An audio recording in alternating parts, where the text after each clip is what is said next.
Thank you. Good morning. Welcome all of you to July's meeting of Rotherham District Council's Planning Committee. Excuse me. I'm Councillor Brian Drayson, Chair of the committee. The committee is required to consider all applications that come before it against national and local planning policies. Where these policies appear to conflict with each other, the members are required to use their personal knowledge and judgment to come to a decision for the benefit of the district as a whole, where appropriate. It should be noted that the Planning Committee is not a public meeting, but a meeting that the public may attend. Rotherham District Council has a public speaking scheme which allows members of the public and others to address the committee on a particular application. Full details of the scheme are available on the RDC website. For those in the chamber this morning, there are no fire alarm tests scheduled for today, so in the event of an alarm, all persons in the chamber are asked to leave by the nearest fire exit and reassemble in the car park in the front of the building. It's important that you remain there long enough to be accounted for so that emergency services don't come searching for people that aren't in the building. We're joined in the chamber this morning by Kemi Arifiemi, Development Manager, Sarah Shepherd, Development Management Team Leader, Matthew Worsley, Development Management Team Leader, James Layback, Planning Officer, Katie Edwards, Planning Officer, and Rosella de Tomaso, Planning Officer. We're also joined online by Noel Gifford, our legal advisor. And last in the room, we have helping run the meeting itself, we have Julie Hollins from Democratic Services, the committee secretary, and Eleanor Drew in the background, who is helping with our webcast. May I please remind members to make sure that they turn their microphones on before speaking, that they speak clearly and directly into them, and that they turn them off when they've finished. And now on to the agenda. Do I have your authority to sign the minutes of the meeting held on the 27th of June as a correct record? Thank you.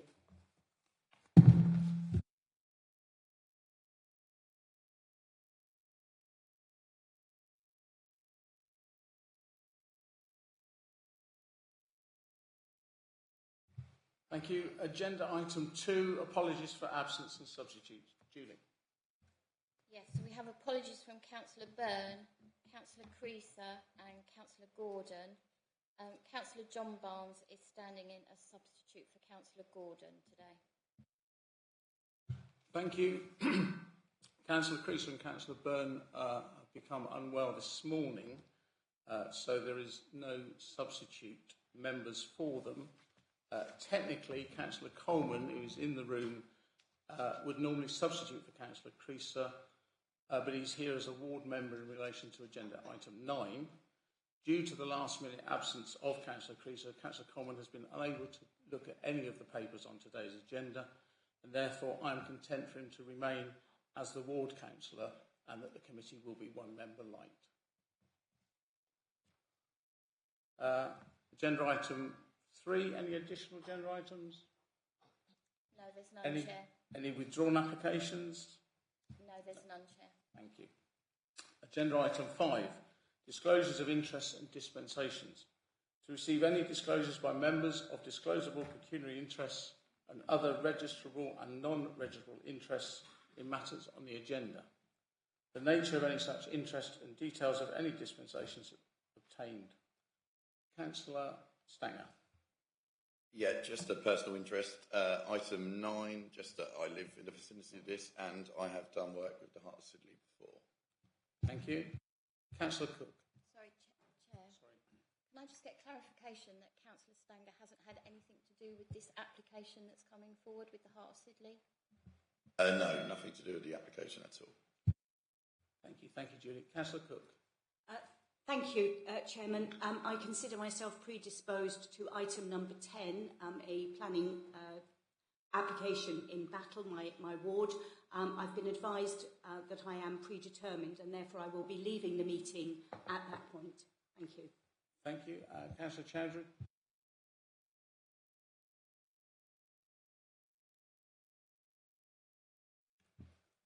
Item number 9, I'm a ward member, but I don't have any pecuniary or personal interest about this item. I'm predisposed but not predetermined. Thank you, Councillor Chadwick. You're reminded to repeat those just as we come into those matters. Thank you. Chairman. Sorry, Councillor Maynard. Thank you very much indeed, Chairman. I'd like to declare just a personal interest in terms of, I should be speaking in terms of agenda item 8. It's likely there will be reference to East Sussex County Council during the debate, so I'll declare an interest, a personal, not a prejudicial interest, as an executive member of East Sussex County Council. Thank you, Councillor Maynard. Any others? No, thank you.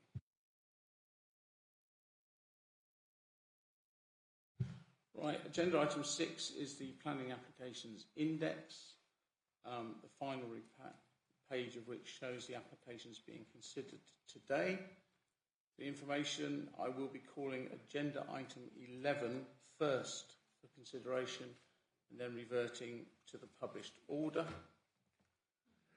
The members of the committee understand that planning matters can be very emotive, especially for those directly affected by the outcome. Nevertheless, I would ask everyone within the chamber to remain calm and courteous throughout the meeting. Also, to prevent any confusion that I perhaps caused last month, going forward, when a member moves a motion, I will check the wording of that motion with the member and then seek a seconder. There is no need for seconders to call out or try and beat the rush to shout out that they're seconding something. I will ask for a seconder. Thank you.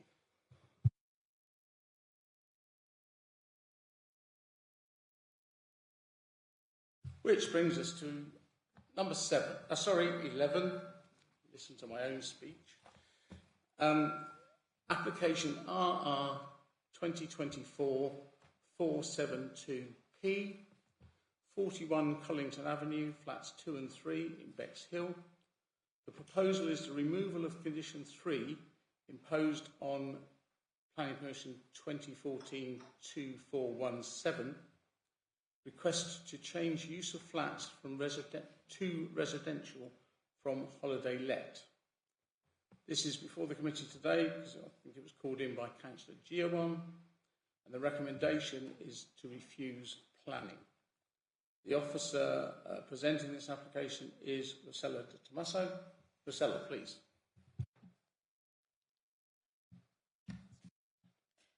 Thank you, Chair. So, with this submission, the applicant seeks permission to change the use of the flats 2 and 3 Collington Avenue from holiday lets to residential units. So the flats, if we can have the slide with the map on the screen, are a short walk. Sorry about that. So the flats are a short walk from Collington Rail Station, Edgerton Park and Bexhill Promenade. And based on online reviews on booking.com, they are excellent holiday accommodations.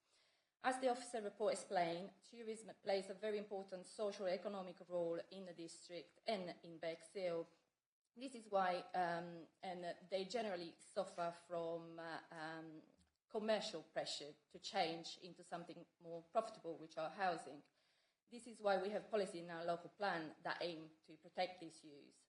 This omission, due to insufficient information, fails to pass the test set out by our local policies. Furthermore, this application recommendation are also based on a dismissed appeal decision on this site for the same reason. 6 years ago, the previous owner of the flats was in a similar position of the current owner. Because of their personal circumstances, they applied for the same change of use. The application went to committee then, and members refused it. Then it went to appeal, and the planning inspector dismissed, not only because the proposal did not comply with policies, but also because personal circumstances did not outweigh the harm caused to local economy. And only a year ago, a similar proposal in Bexhill, as noted in the officer report, was also dismissed by the planning inspector. Finally, this application is made under Section 73 of the 1990 Act, and Section 73 application cannot be used for a proposed variation where it will result in any conflict or inconsistency with the operative grant of the original permission. In this case, cannot change the description of the development because the permission granted in 2014 stated change of use from guest house to 1 residential flat and 2 holiday accommodation flats. By removing condition 3, it will represent a material change to that description, and therefore the application cannot be dealt under Section 73 application. It would need a full planning application. Thank you. Thank you, Rosella. Councillor Mear. Chair, a sort of point of order. We're being advised that an application under Section 73 is inappropriate in this case, which would appear to me to mean that we have to dismiss the application. It may be that a new one would then be made and come before us on a future occasion. But do we need to proceed to hear the merits if there is a procedural bar to proceeding? You are correct, Councillor Mear, that hasn't escaped me, but there is a purpose behind hearing the arguments today. Thank you. You may come to a decision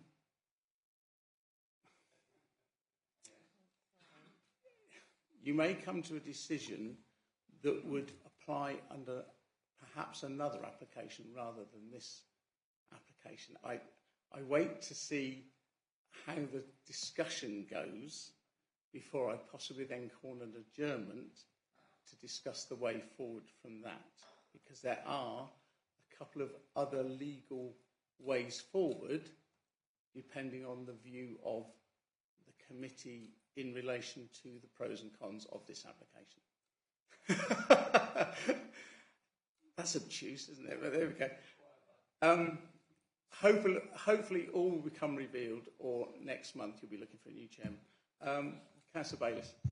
Yes, thank you. Well, if you go back to the original sort of question about holiday lets, I've been preparing a submission to the local plan consultation, which actually talks about removing and making it less onerous to change from holiday lets back to private accommodation, purely on the basis that we actually need more residential properties, and actually when you look at the local market for holiday lets, we need less, I think, of those, because there are a lot of holiday lets in Bexhill which grew exponentially. I'm going to stop you there. You've made your point.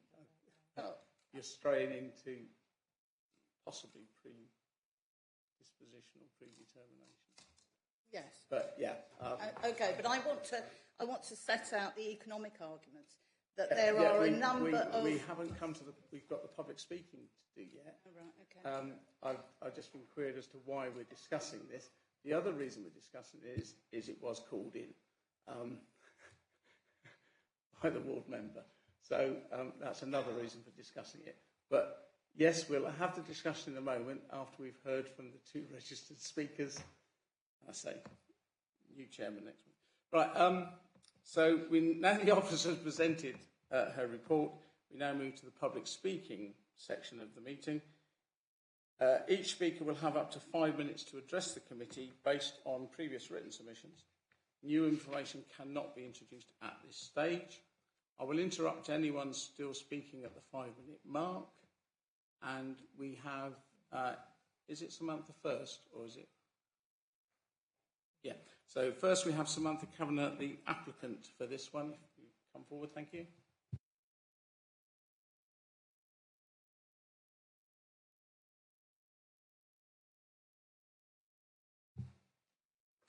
Good morning.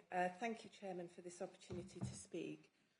My name is Samantha Kavanagh. I live in Bexhill with my son and I love our town.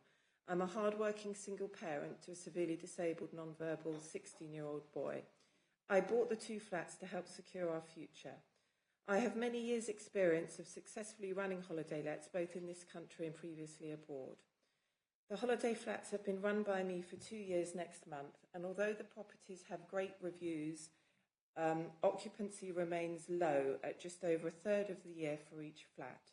This is despite comprehensive and extensive marketing across all of the booking platforms, Airbnb, Booking.com, Vrbo, and many other efforts to increase viability, such as the following. They are pet-friendly, children stay for free, there are early booker deals, late getaway deals, I cater for one-night-only stays, there are discounts for longer stays, for example, 20% off for a week, last-minute deals, group bookings, free Wi-Fi, toiletries, welcome packs, and so on. The flats are located in a detached house in a residential area, 20 minutes walk out of town, and feedback is people prefer to stay closer to town. The bottom half of the house, flat 1, is already residential. The flats being empty for nearly 2/3 of the year isn't good for the fabric of the building, particularly over winter. In excess of 80% of my bookings are for one night only by workmen rather than holiday makers. This incurs high turnover costs for me for laundry and cleaning. The running costs also include the mortgage and electricity, water, Wi-Fi, insurance. The flats make only a very small profit, not enough to support myself and my son. I need to sell them to pay off the mortgage on the flats and on our home, or I will need to sell our home, which has been adapted for my son's needs and where he's very settled.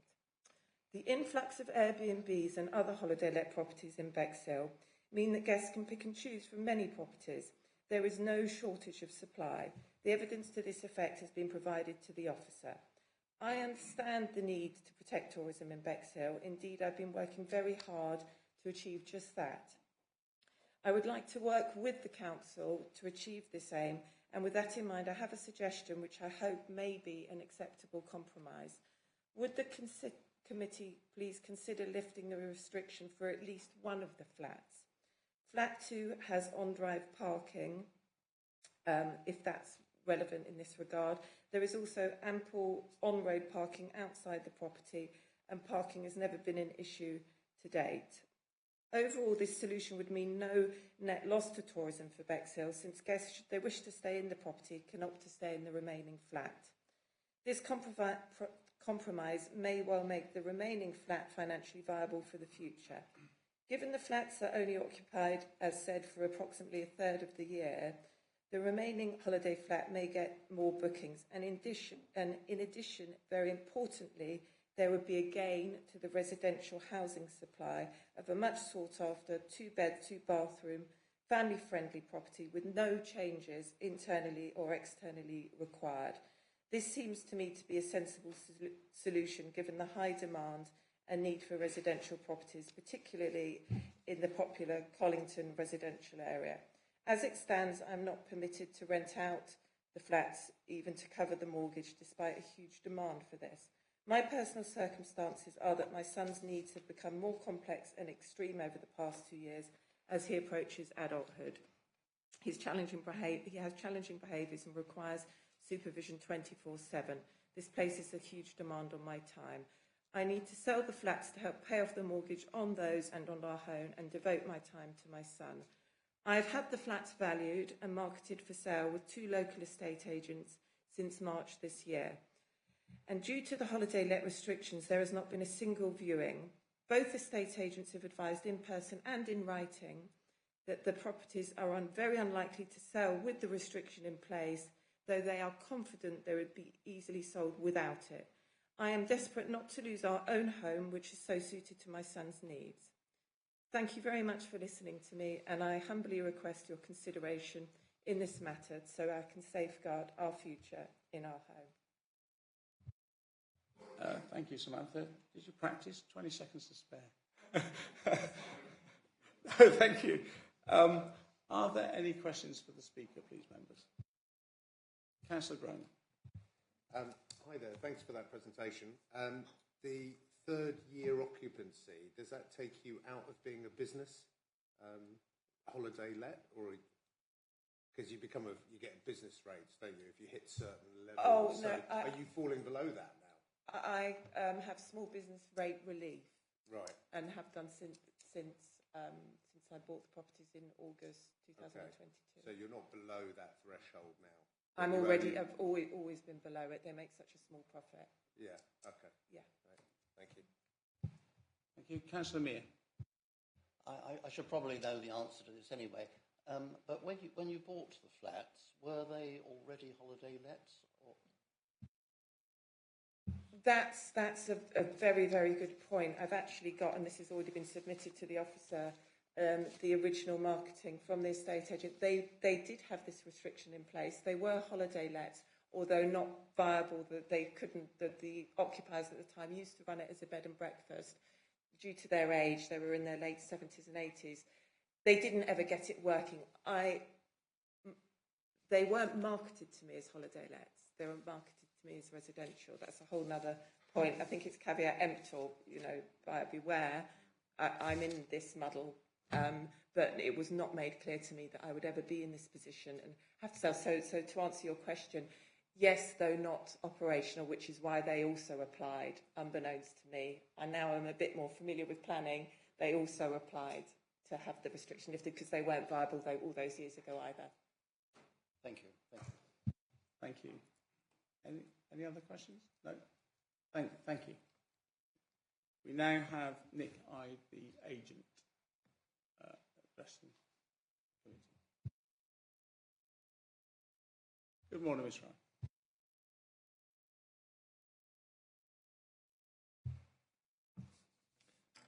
Good morning.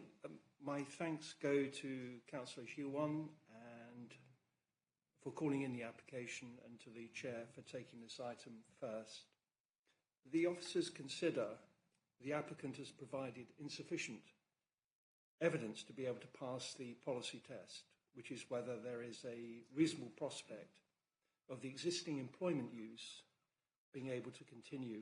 The applicant's case is the circumstances in this case are such that it is not simply a matter of whether there are 3 years' worth of accounts and whether 18 months of marketing is being carried out. There are other considerations aside from the development plan that need to be taken account in any decision. The application has to be decided on all of the planning facts. Firstly, I believe more weight should be afforded to the evidence that has actually been provided. The only feedback we have had from the officers is that they believe the holiday lets could be made financially viable. This, though, disregards how the lettings have performed to date. The officer's comment is tantamount to saying there's no reason why occupancy levels achieved during the peak cannot be replicated during the low season. For quarters 3 and 4 last year, the occupancy rate for flat 2 was 29% and 10% respectively, and for flat 3, it was 30% and 7.7%. Is it really the case the applicant is going to be asked to provide another 12 months' worth of accounts to prove that the flats are not commercially viable? Secondly, as explained in the late representation, which I hope all members have seen, it does not appear that the Council has up-to-date evidence to support its current tourism policies, given the transformation that has occurred in the guest accommodation market. The wider point, however, is that the Council itself acknowledges in background work on the emerging local plan that there is a need to provide a flexible approach in applying planning policy in light of, and I quote, a challenging local and national economic cycle. Thirdly, the applicant's personal circumstances can be taken into account as a material consideration. This can mean having regard to the impact that a decision will have upon the applicant, particularly where the planning issues may be evenly weighted. Lastly, I believe more weight should be given to the Council's housing land shortage, particularly in light of the Black Cat Barn appeal, again which I've copied as part of the late representation, and which is just over 2 weeks old, not 6 years. This is where the inspector decided the presumption in favour of sustainable development should apply, In other words, in that particular case, the need for housing should trump the need to retain holiday accommodation. Officers advise that members cannot permit the application that is before you. If, however, the committee is so minded, it could possibly be minuted in discussion with the applicant that the officers seek to find a solution in this case that might include making a fresh application, either as submitted to lift the occupancy restriction on both flats or amended to retain a single flat as a holiday let. To conclude, if the holiday lets could provide a commercial yield with all the experience the applicant has, would she not want to retain her investment, which she says has taken most of her savings? On the basis of audited accounts we have submitted for 20 months, the holiday lets barely break even. For the last year, they were profitable for 7 months or so, but fixed running costs for the whole year do not make the business viable overall. And finally, keeping the holiday lets, which are outside the town centre, under-occupied for 4 to 5 months a year does not, of itself, make Bexhill-on-Sea a holiday destination. The property is underutilised. That in itself is contrary to NPPF Para 124, which is all about making efficient use of land and buildings. Thank you, Mr. Ide, and thank you for answering Councillor Mears' question better than I was trying to answer it. Thank you. Are there any questions for Mr. Ide, please? Councillor Ganley. Thank you, Mr. Ryden, for your presentation. Economically viable is one thing. Providing sufficient money to live off is another. When they're viable, what do you mean by that? How much is left over in the pot after all expenses have been paid? Is it livable? Can you live off it? I think the short answer is that when the figures are seen in the round, and I have to say I have not seen that, I have just seen the accounts for the past 20 months, right, and looked at the costs, which details day by day exactly who's come in, who's left, and so on. Overall, the occupancy rates are as I described, and which the applicant says, when you calculate the commercial yield, it's barely 1%. A commercial rate is reckoned to be able to make a profit is around about 6%. And so this is a drain. The business, to be absolutely brutal, is failing. And members have the opportunity, if they so wish, to go out on site to have a look at the 2 flats in question to see whether there may be some alternative use that is possible. I don't think there is. I do not think either that there is scope for any improvement that might improve the yield. The fundamental problem being that the costs themselves, the running costs, the fixed costs that run for the 12 months, that are such a drain. Yeah. I understand. Thank you. Thank you. Councillor Mears. Yes, thank you. Yes, I am sympathetic, and I do understand the point that Councillor Bayliss made earlier, and you repeat as well, about the general state of the market for holiday lets. The difficulty I have is in this committee, which is not a policy-making committee, making policy on the hoof in an isolated case. Can you address that particular problem? I can, most certainly. When one looks at policy, one is looking at what I used to regard as the upper case, which is what the policy says itself, which is that there's a requirement in adopted policy that there should be marketing for 18 months. One question I've posed to myself is, why market if fundamentally the property is not viable? And so I've started to look initially at the viability. When you look at the reason justification which supports a policy and which is not policy in itself, that says there should be 3 years' worth of accounts. We have 20 months. So there has to be a degree of flexibility in the local plan itself. I can well understand the tourist economy, and you're quite right about this not being the policy committee. The tourist economy is absolutely vitally important. When I was looking to the background in the local plan, the officers were saying that they did not have the evidence really to support any change in policy. And I was thinking, well, how can planning applications be made on the basis of there not being any assessment of Airbnb and the rise of what's called the sharing economy? And you wouldn't plan for housing on that basis, that there's no evidence. So one is left on the one hand with housing policy getting absolutely all the attention and other things. And let's face it, the tourist and visitor economy seems to be more ephemeral, more difficult to pin down. What does one actually mean by visitor accommodation? There seems to be policies, for guest houses and hotels, and then you have all the other remote sites, the camping sites and so on.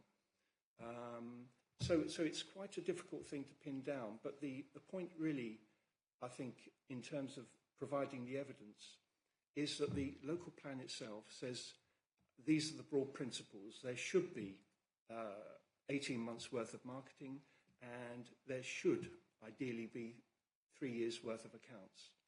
But that is the principle. And I think this committee does have some flexibility. And what I've tried to do is, because the officer, with all due respect to the officers, not addressed the points that have been made in the late representation. The evidence itself does point to a direction of travel. I can't see, and I don't think the members would see on a site visit, any particular opportunity as to how the flats themselves, how the applicant could improve upon viability. And then there's the emerging policy itself, which recognises there isn't that up-to-date evidence on the sharing economy. There are the personal circumstances of the applicant, which case law says that's peripheral, unless perhaps matters are evenly weighted.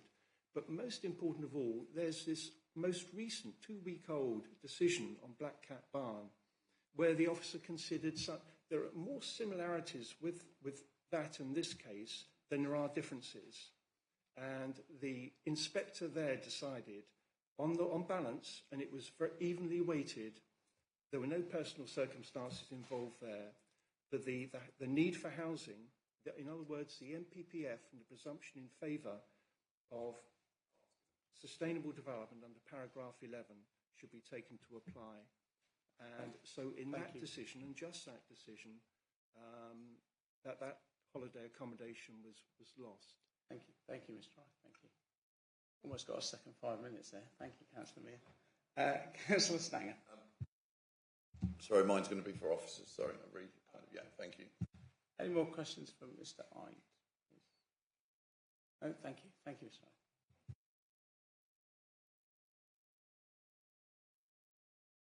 I don't think Councillor Giawan is online, is he? No, right. Okay, so it's now question time for officers.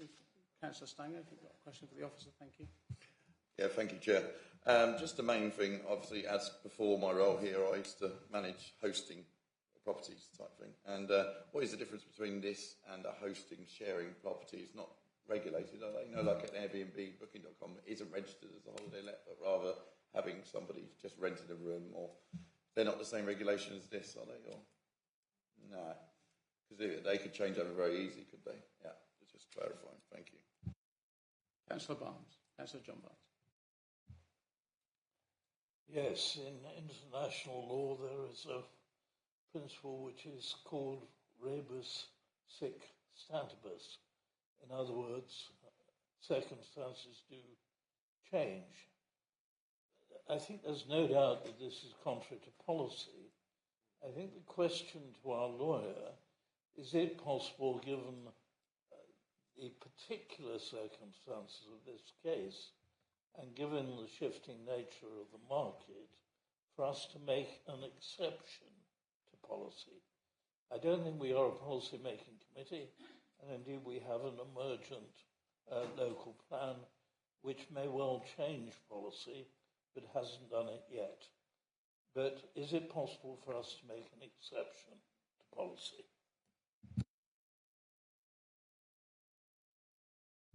Thank you. You have to speak up quite a lot, Noah. Can you hear me? I have changed computers to hope the mic works. Is that better? Barely, but oh, hang on, something's happened this end. So yeah, carry on, Noah. I will just I'll shout into my computer and hope it doesn't wake up my dog while doing so.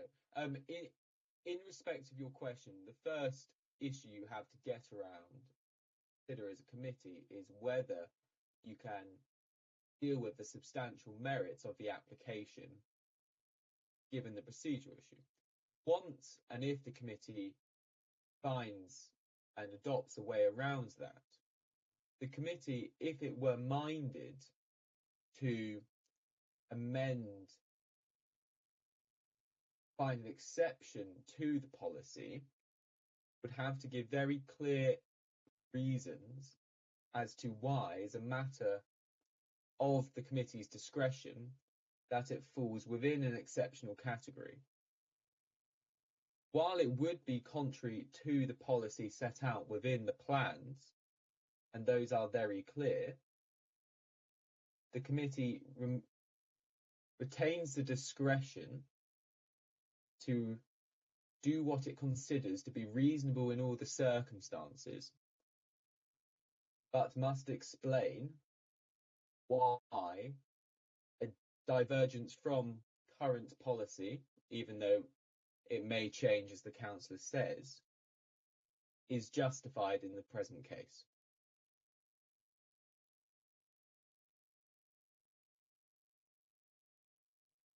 Yeah, that's lawyer speak for yes. Thank you. No. Councillor Bayliss. Yes, thank you. And perhaps I should clarify this stage that I am predisposed but not predetermined towards this application. As I was trying to point out before, during COVID, we had a massive expansion of Airbnb in Bexhill. I mean, where I live on the seafront at Channel View, I would say now that there are about 18 properties, half of which are in Airbnb, half of which probably today are empty. So that we know that the trade has dropped off significantly since COVID. So I would accept all the arguments made. And these are properties, these are Airbnbs that actually overlook the beach. These are not sort of half a mile back from the seafront. I would also point out that we did actually go against policy, or you accepted which was in relation to Sussex Hotel, which is the pub that was in London Road. And I came and argued at the time to allow the accommodation that was over the pub, which was hotel accommodation. We argued that that wasn't viable in that location in London Road. The applicant was able to sort of show that there was very few lettings, and so we enabled that to transfer into, I think, 10 units of accommodation, residential accommodation. So whilst I note that we've set out the proposal with regard to Marina Arcade, which is a case I'm very familiar with because I helped the applicant with the appeal on that.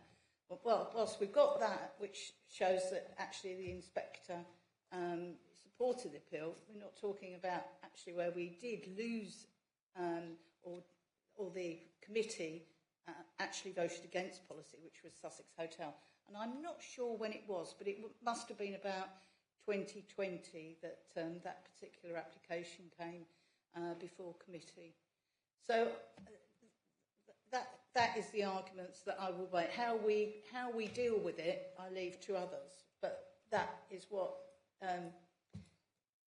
you know, that's my question. Why is it only one-sided, the report, and doesn't set out that actually we have made a decision about Sussex Hotel?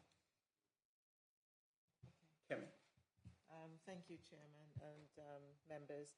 I think the nature of the application itself is what comes into question in terms of how we determine this. I do understand that, yes, you can, given material circumstances, you can give, you can make decision under exceptional circumstances based on the applicant's special position in this case, which is within your rights to do so. However, it begs the question of the technical point of this application, which is a Section 73 application, which you cannot change the description of the development under this type of application. So members have to consider how we're going to get around that without a new application coming forward. I do understand and gain the appetite of members to support this application based on the circumstances of the applicant. And however, we still have that technical issue that we need to address, which would be difficult for us to explain this to someone else if that came forward, or if we are challenged on the application, on the decision. Thank you, Chairman. Thank you. Which was why my answer to Councillor Mee at the beginning was a bit obscure, shall we say. I'm hoping, I mean, this is technically still question time, but there's no more questions. We go on to the debate. But I hope a motion isn't moved too soon and that we can discuss those issues before I possibly have to have an adjournment to work out where we go from here. So, Councillor John Barnes. Yes, I wonder the problem, and I listened to Councillor Bayliss with considerable sympathy. I think the danger of where she began, and indeed in some ways it's where I begin, but it is policy which I think may need to change in the local plan. But I don't think we can use that as a justification. I think policy has to change because undoubtedly the lettings market has changed totally in the last 3 or 4 years. And what is more, and possibly trumping even that argument, is our homelessness is rising fast. And frankly, the more residential properties we have at the moment, the more likely we are to prevent house prices further accelerating. And the more likely we will get some trickle-down effects. So we are in a housing crisis. But that is a policy argument, and this is quite clearly contrary to our existing policy. So I was in two minds. I've listened to the arguments. Rather more important, I've read the evidence which came out, particularly in the late submission. And there are things that really worry me.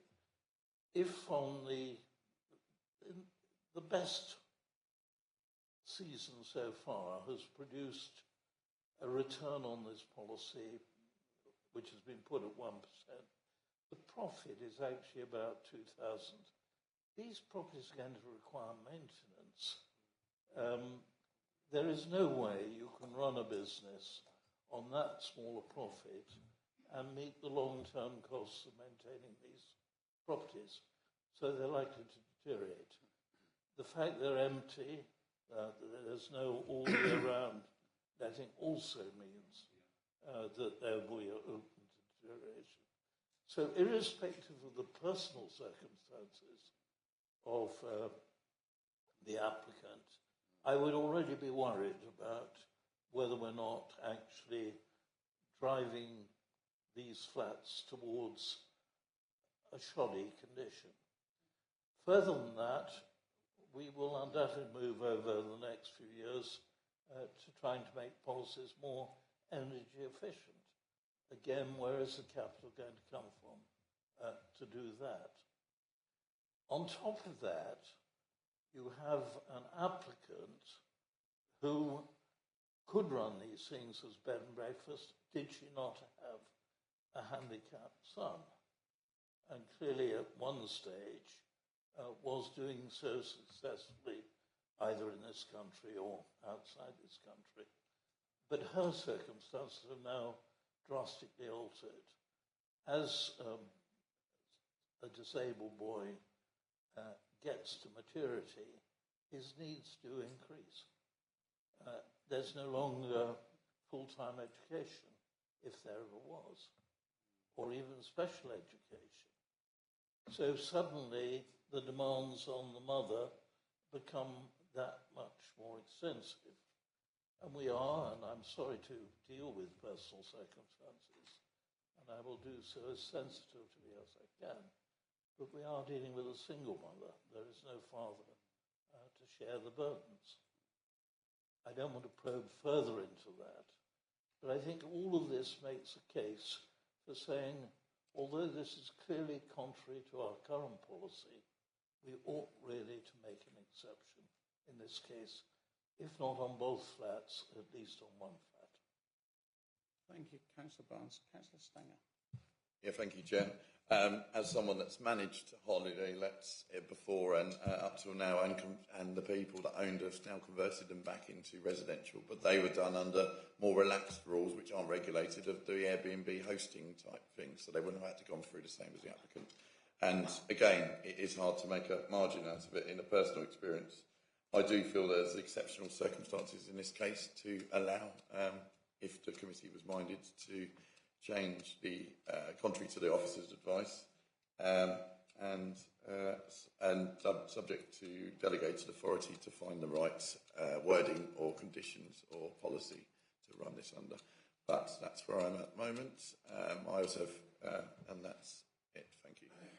Thank you. I've got Councillor Ganley and then Councillor Bayliss, but I may say something before Councillor Bayliss. Councillor Ganley. No, because I hope you'll reinstate what reinforce what I think I'm going to say in a minute.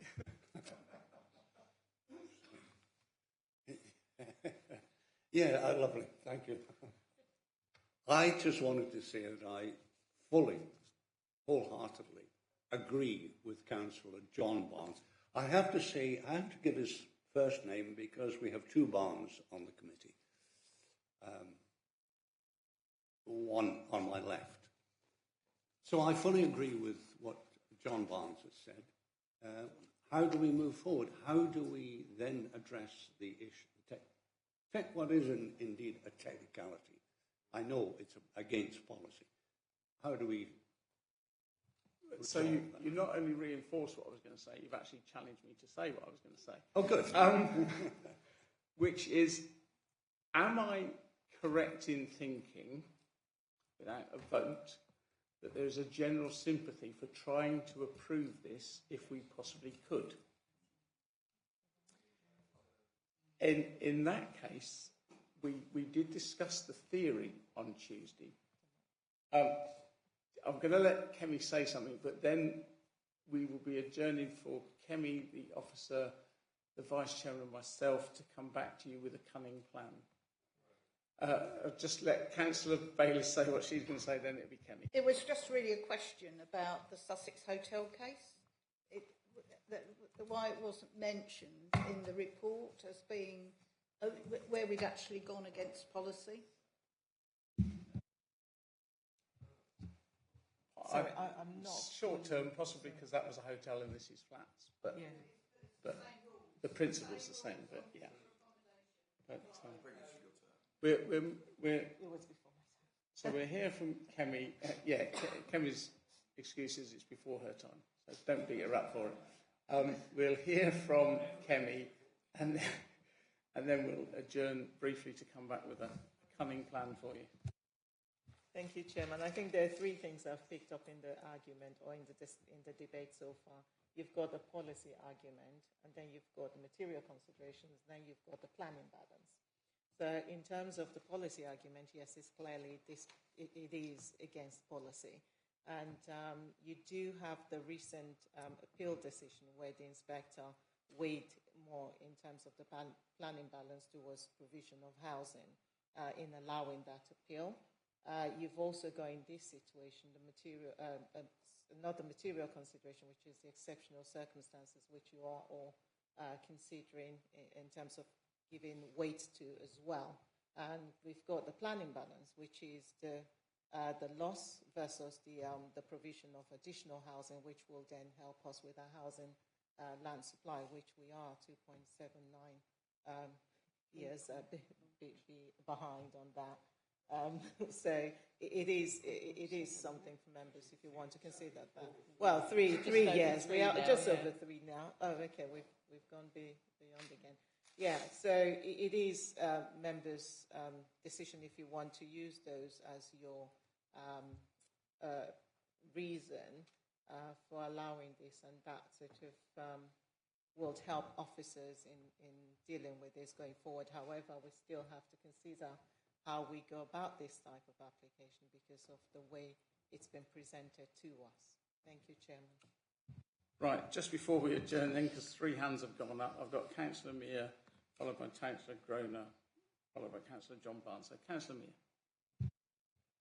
Chair, yeah, I can be very brief. I think the inspector in the recent Barn case was not going against policy. He or she was applying policy, specifically paragraph 11 of the NPPF. In this case also, we have 20 months accounts and quite a lot of evidence about the financial viability of the business. Although it doesn't quite comply with our policy, it does comply with the spirit of the policy, I feel. I would prefer us to go down that route, as the inspector did, rather than bringing the personal circumstances into it. I always think that's a rather difficult and slippery slope. And I would much rather deal with it as a policy matter, but one where we have a balancing exercise and where we can exercise a discretion. Thank you for that, Councillor Mear. Councillor Groner. Yes, if the committee was minded to move against refusal, who's going to appeal it? Who's going to try and overturn what the committee says? We'll leave that one as a rhetorical.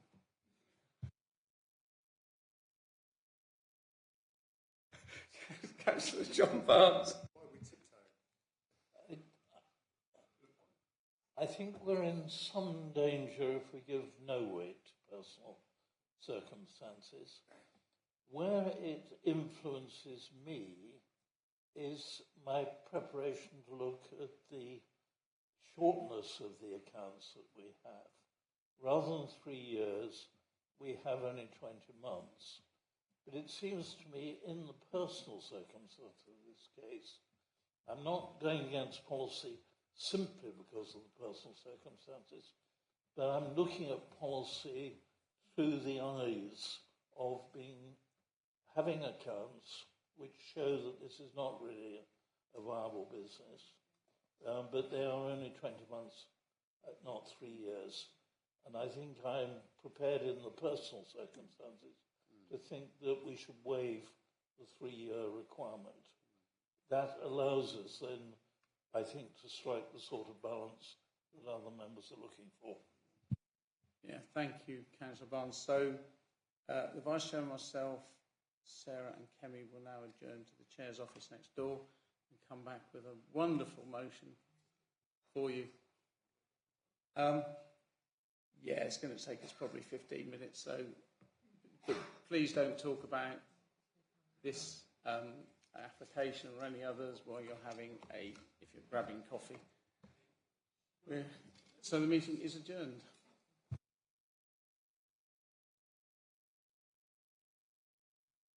Now, I'm going to come up with a statement that I'm going to ask you to vote on, not strictly a motion, I don't need this, but rather than a lot of nodding heads, I'd like to see hands positively supporting what I'm going to say, and then Councillor Stanger will move a motion. So from the discussions we've had today, I want to make the following statement, which I'd like you to agree with. This committee is minded to approve the principle of the application subject to the submission of a full planning application for a change of use for the holiday lets to residential use. The new application should include information to address the previous appeal decision on this site. So basically that is, we were minded to approve it if we could, but we can't, so we're approving the principle of. Do members agree? Can I have a show of hands if you agree with that, please? No. Yes, you don't agree. It's the alternative. Thank you, members. Yes, it is. It's nice to know for once I got the drift of the committee. So now, Councillor Stanger. Yeah, thank you, Chair. I'd like to move a motion to accept the officer's advice to refuse this current application based on it's on the wrong type of application under section 73. Have a seconder, please. Thank you. All those in favour, please show. So the grant is refused, but the applicant and the agent have heard the steer from the previous decision, hopefully, and are not too disappointed with it. Thank you very much.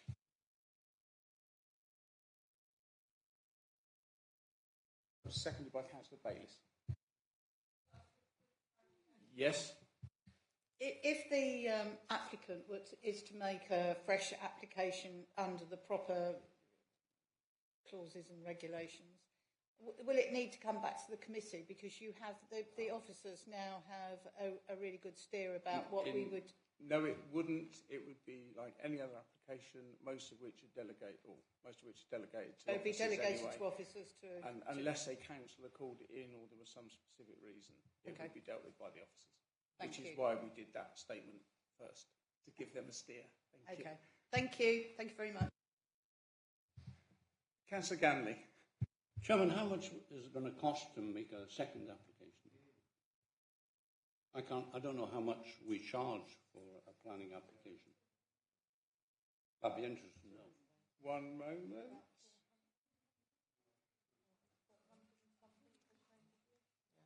$400 and something, I'm told. So we have a whip round. Yeah, Councillor Bayliss suggests we have a whip round. Thank you.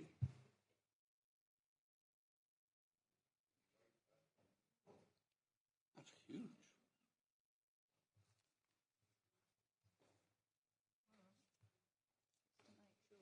Yeah, so that application is concluded.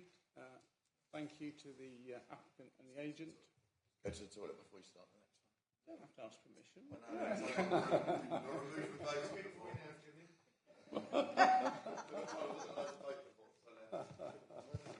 where are we now? Number 7. Is there any mechanism by which a second application could be waived and considered as part of the first one? No, we finished that one. But I'm sure you could talk about outside the meeting if you wanted.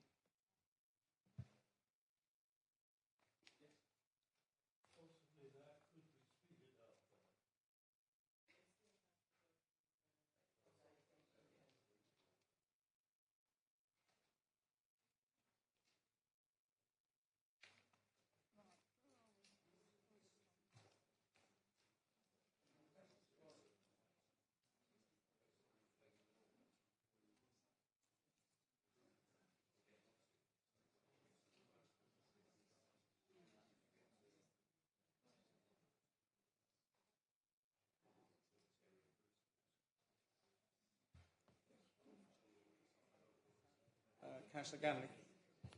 Beg your pardon. Thank you. I do like the fact there's something new at every meeting, just to test you.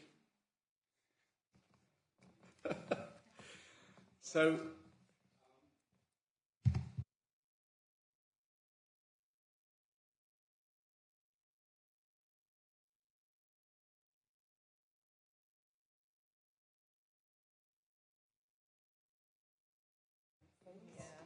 it is what it is.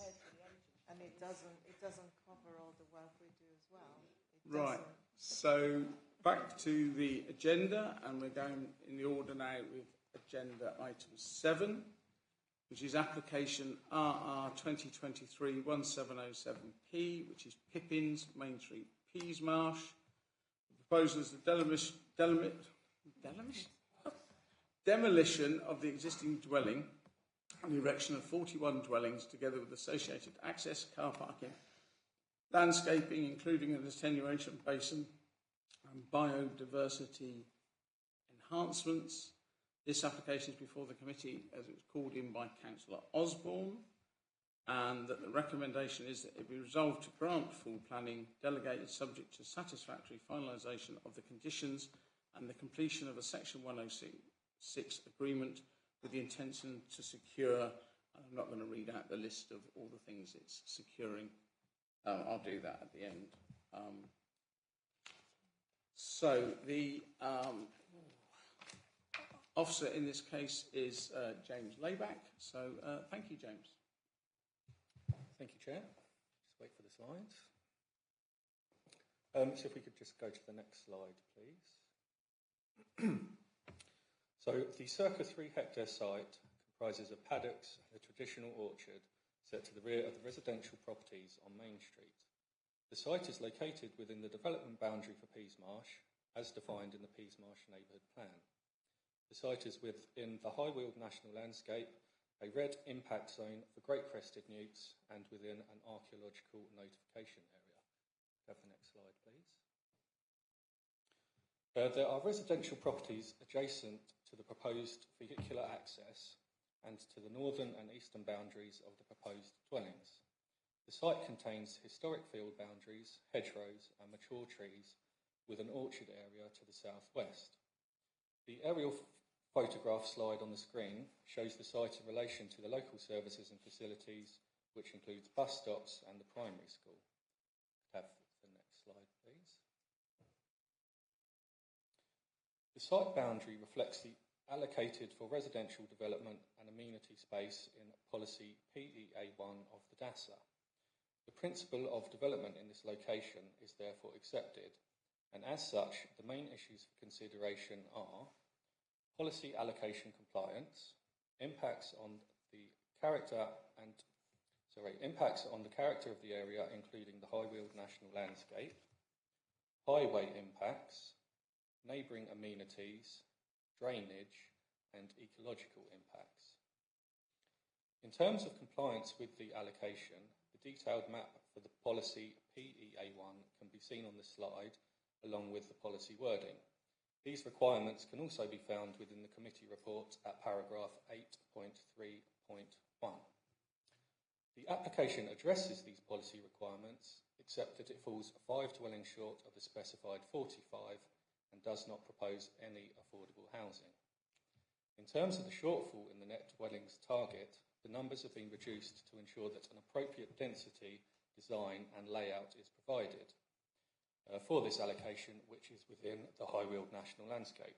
Excuse me. With regards to the affordable housing provision, following independent scrutiny of the submitted financial viability appraisal, it is considered that the applicant has demonstrated that the provision of any affordable housing would render the development unviable. In reaching this conclusion, it is acknowledged that viability may improve over the coming months, and accordingly, a review mechanism could be implemented as part of a permission. This may be secured via a Section 106 agreement. If I could have the next slide, please.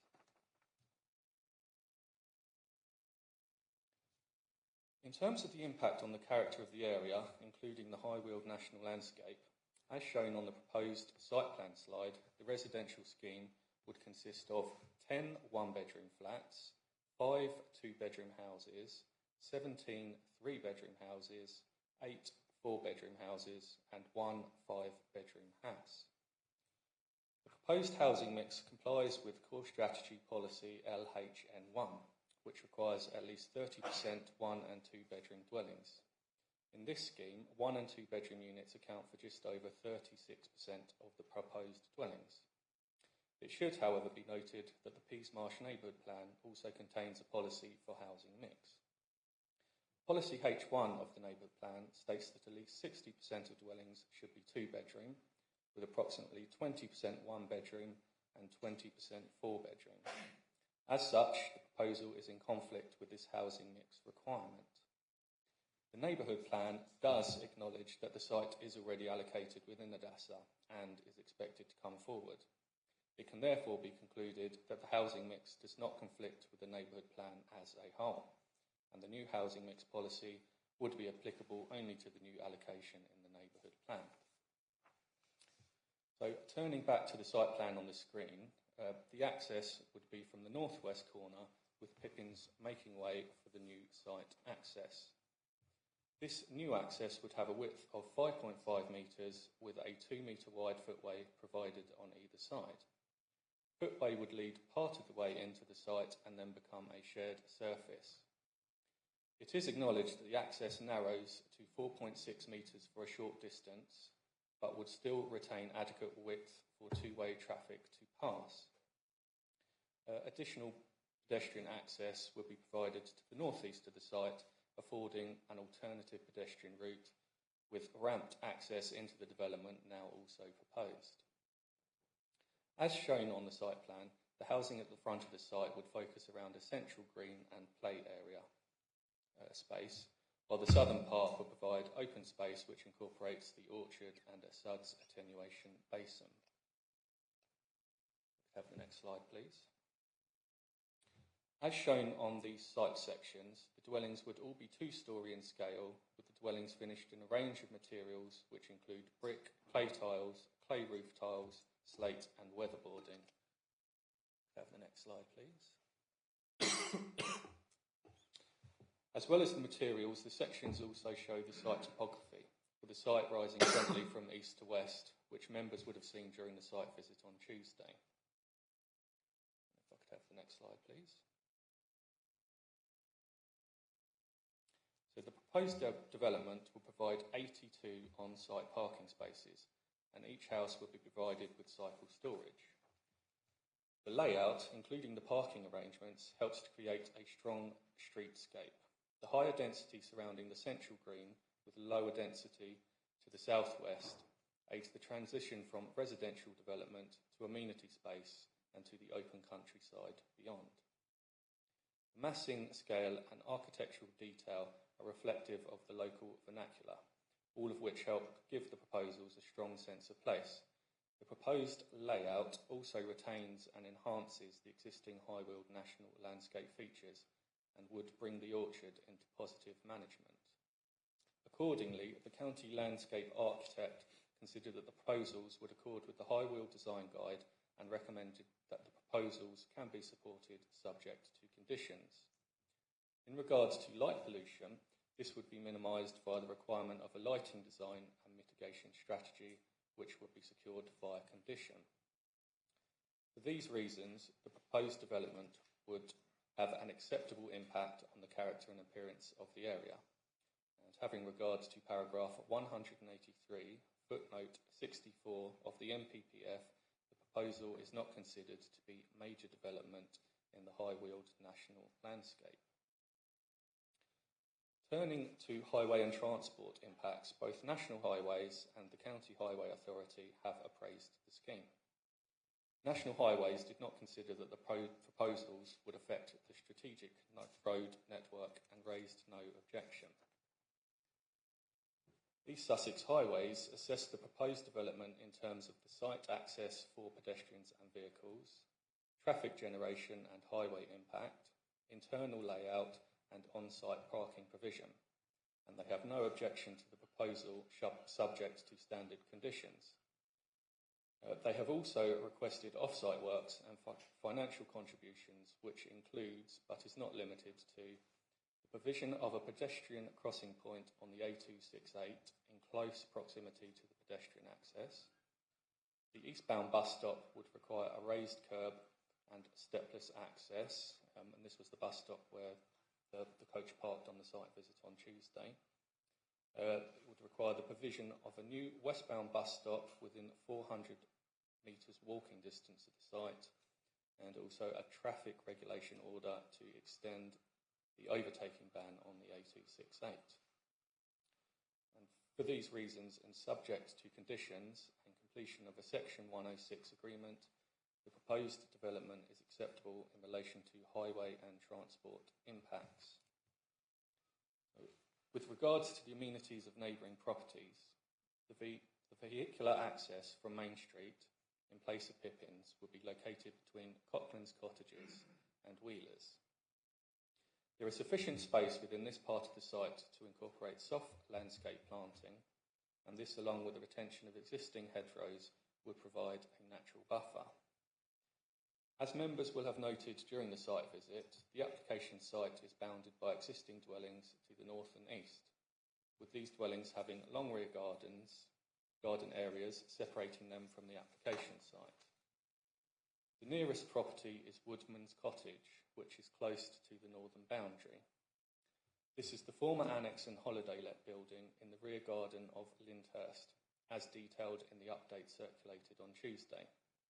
The nearest plots to this dwelling would have space between them, providing an outlet from Woodlands Cottage and avoiding direct overlooking. The private amenity space for Woodlands Cottage is also to the north, which is screened by the dwelling and retained trees. Dwellings to the east would be separated from the application site by the existing track and established trees along the boundary, which are to be retained.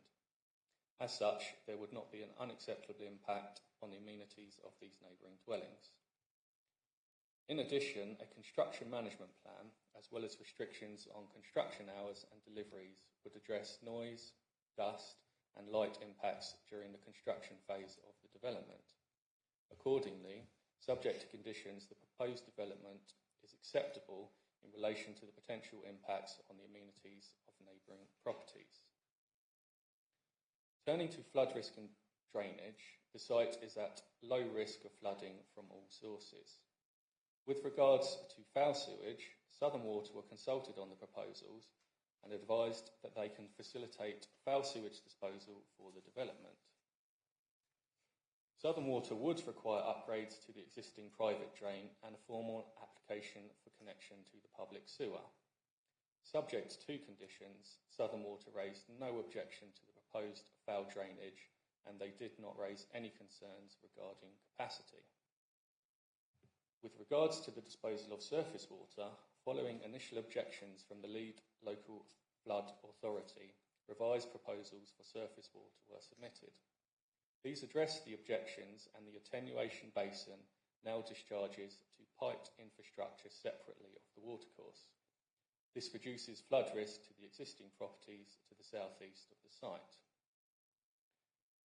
Subject to conditions, the proposed development is acceptable in relation to flood risk and drainage. In terms of ecological impacts, the county ecologist has reviewed the scheme, and they consider that the proposed development can be supported from an ecological perspective, subject to conditions. And in considering heritage impact, the proposals would not cause harm to designated heritage assets or to their setting.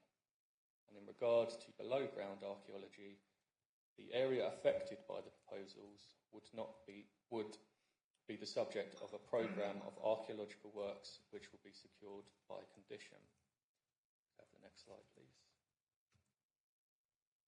So in conclusion, the application responds successfully to the policy requirements of PEA1, except that it falls short of the specified 45 dwellings, and it does not propose any affordable housing. The reasons for these shortcomings are accepted as previously detailed and set out in the report. In addition, while the housing mix complies with core strategy policy LHN1, it does conflict with policy H1 of the neighbourhood plan. It therefore needs to be considered if the adverse impact of allowing a development that conflicts with the neighbourhood plan is likely to significantly and demonstrably outweigh the benefits. As you are aware, the Council cannot currently demonstrate a 5-year supply of housing, and the provision of 40 net dwellings would help to significantly boost the supply of housing in the district. This should be afforded substantial weight and helps with the government's objective of significantly boosting the supply of homes. In relation to matters such as impact on the character and appearance of the area, impact on amenities, biodiversity, highway and drainage issues, the use of conditions and a planning obligation would make the development acceptable in planning terms. The proposals would also provide a children's play area along with open space and bring existing landscape features into positive management. Furthermore, the scheme would result in upgrades to and the provision of a new bus stop together with a pedestrian crossing point. Money would also be generated through SIL and the New Homes bonus.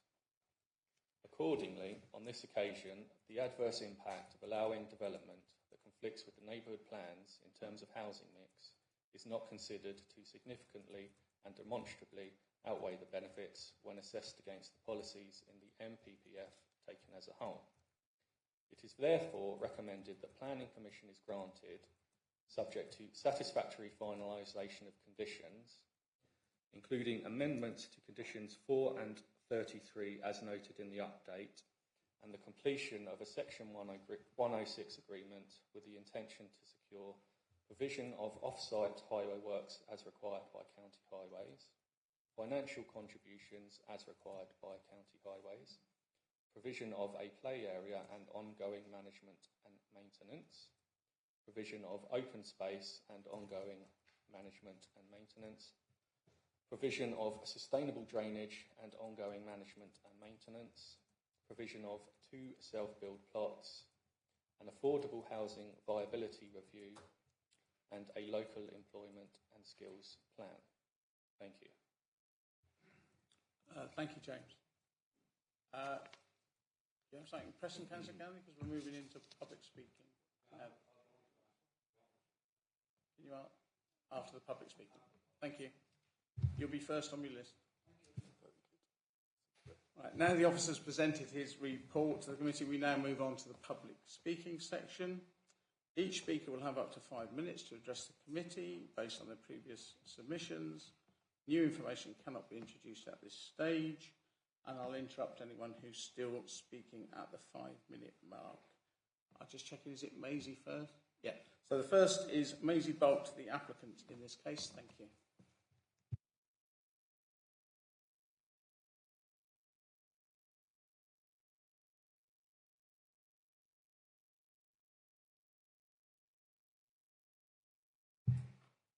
Good morning. My name is Maisie Bolt and I work in the land team at Quantum Homes, the applicant. I'd like to take this opportunity to provide some background to the proposal and some information about our company. Quantum are a small to medium-sized developer house builder based in Surrey, but with the majority of our projects located in Sussex and Kent. As a reasonably small house builder, we focus on a select number of projects each year. This means we can put significant time and effort into these projects, ensuring the design is right and provide homes which people will want to live in locations that we love. I'm really excited to speak to you today about this application at Pippins.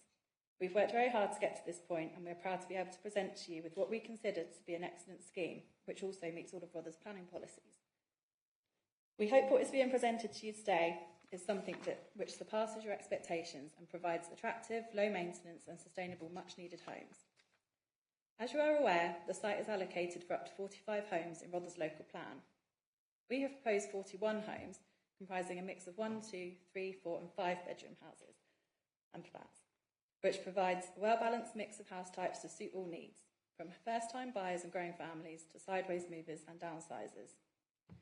The homes have been thoughtfully designed with modern lifestyles in mind and are adaptable for different stages of life, with many of the properties being lifetime homes compliant with, for example, flexible floor plans, step-free access and plenty of storage space. The site has been designed in a way to minimise impacts on neighbouring properties and is sympathetic to its position within the High Weald National Landscape. The proposal is supported by the County Landscape Architect, who suggests that the proposal provides some benefits to the local landscape character and visual amenity. The scheme has been thoughtfully designed in line with the High Weald Design Guide and advice from Rother's planning officers. The houses have been developed to reflect traditional Sussex vernacular, but in a more contemporary architectural style. The material palette includes natural timber, dark stained timber, slate and clay tiles, and brickwork, giving a mixed and varied tone across the development, which provides an interesting and timeless design. The development has also been designed in conjunction with a detailed landscaping strategy, providing a rich green setting for the new dwellings. As a result, the proposal has a very green feel, which softens the overall look of the development. The green areas connect the higher and lower parts of the site through a central public green. A biodiversity-focused nature area, attenuation pond and orchard have also been adapted into designs to enhance the public spaces and ecology within the site, resulting in a biodiversity net gain of over 20%. The sustainability strategy for the development complies with the relevant environmental policies of the NPPF. A fabric-first approach has been adopted to ensure that each dwelling has been designed to meet and surpass the current requirements of building regulations. The development will be constructed to create a sustainable living environment with measures taken to control and reduce energy and water consumption, encourage recycling and maintain habitat for wildlife. Electric vehicle chargers also included within the development, which we know will be a popular addition. As well as providing much needed homes to the area, the development will contribute positively to the community and economy of Peasmarsh and the wider area. This will be both during the build phase through employment of local construction workers and the use of local materials, all the way through to new residents using local businesses and amenities. We have worked proactively and collaboratively with design and planning officers at Rother and our professional consultants over the past few years to bring the site of Pippins to where it is now. We believe the resulting proposal is architecturally excellent and highly sustainable and will be a welcome addition to the village of Peasmarsh. It is therefore respectfully asked that the case officer's recommendation is upheld by the members of the committee and the application be granted. Thank you. Thank you. Just before I open it to questions, it is nice to actually have a full planning instead of an outline application in front of us, where we can talk about what we're going to see and not hope for the future. Are there any questions for this speaker, please? Councillor Ganley. Thank you, Chairman. And thank you. Is it Mrs. Bolt? It's okay, one of mine. Actually, this has nothing to do with my question. Has nothing to do with the application, but I'm very interested to know. You say that you'll be employing local builders. I presume carpenters and bricklayers and so forth. It's quite difficult at the moment. I know, or we all know, I think, that it's quite difficult to get local builders, local electricians, plumbers, and so forth. There is a shortage.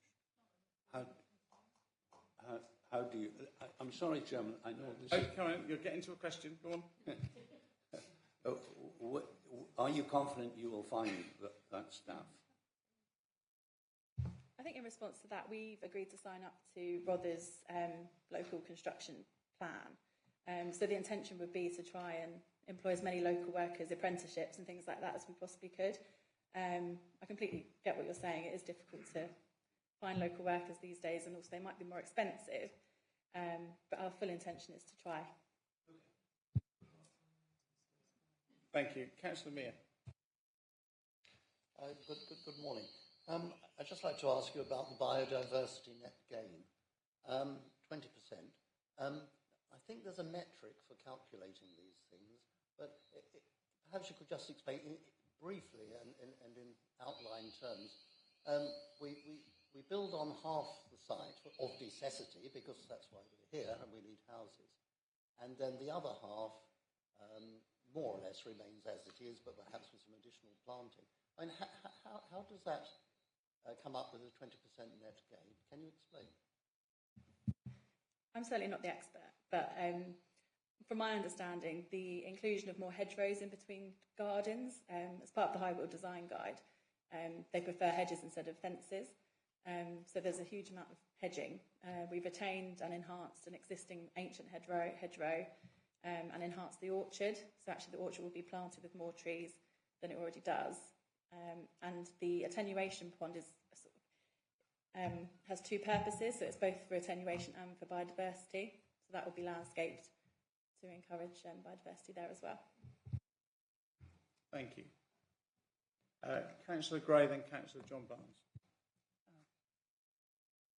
It's me, Maisie. Hello, Maisie. Could I just ask you about the horses?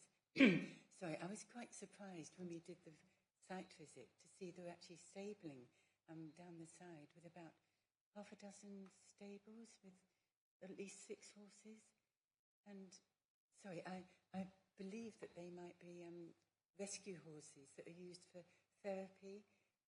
I know that GPs prescribe equine prescription for people suffering from mental health problems. Oh. Ask the question. What's happening to the horses? No, I was going to say, do you know whether there is an alternative arrangements for the horses? Because I can't find any mention of them in the reports. I don't know the answer to that. I'm not involved with the horses, but I can definitely ask for you. Maybe I'll ask the officer. Thank you. Councillor John Barnes. I'm taking it from what you said that you are a building company and not just a developer. Approximate timeline for build out, when would you expect the first house to be for sale? We'd firstly have to discharge all the conditions, but we'd like to think we'd be on site in the spring next year. Probably take about 6 months or so to get the conditions discharged before we can get on site.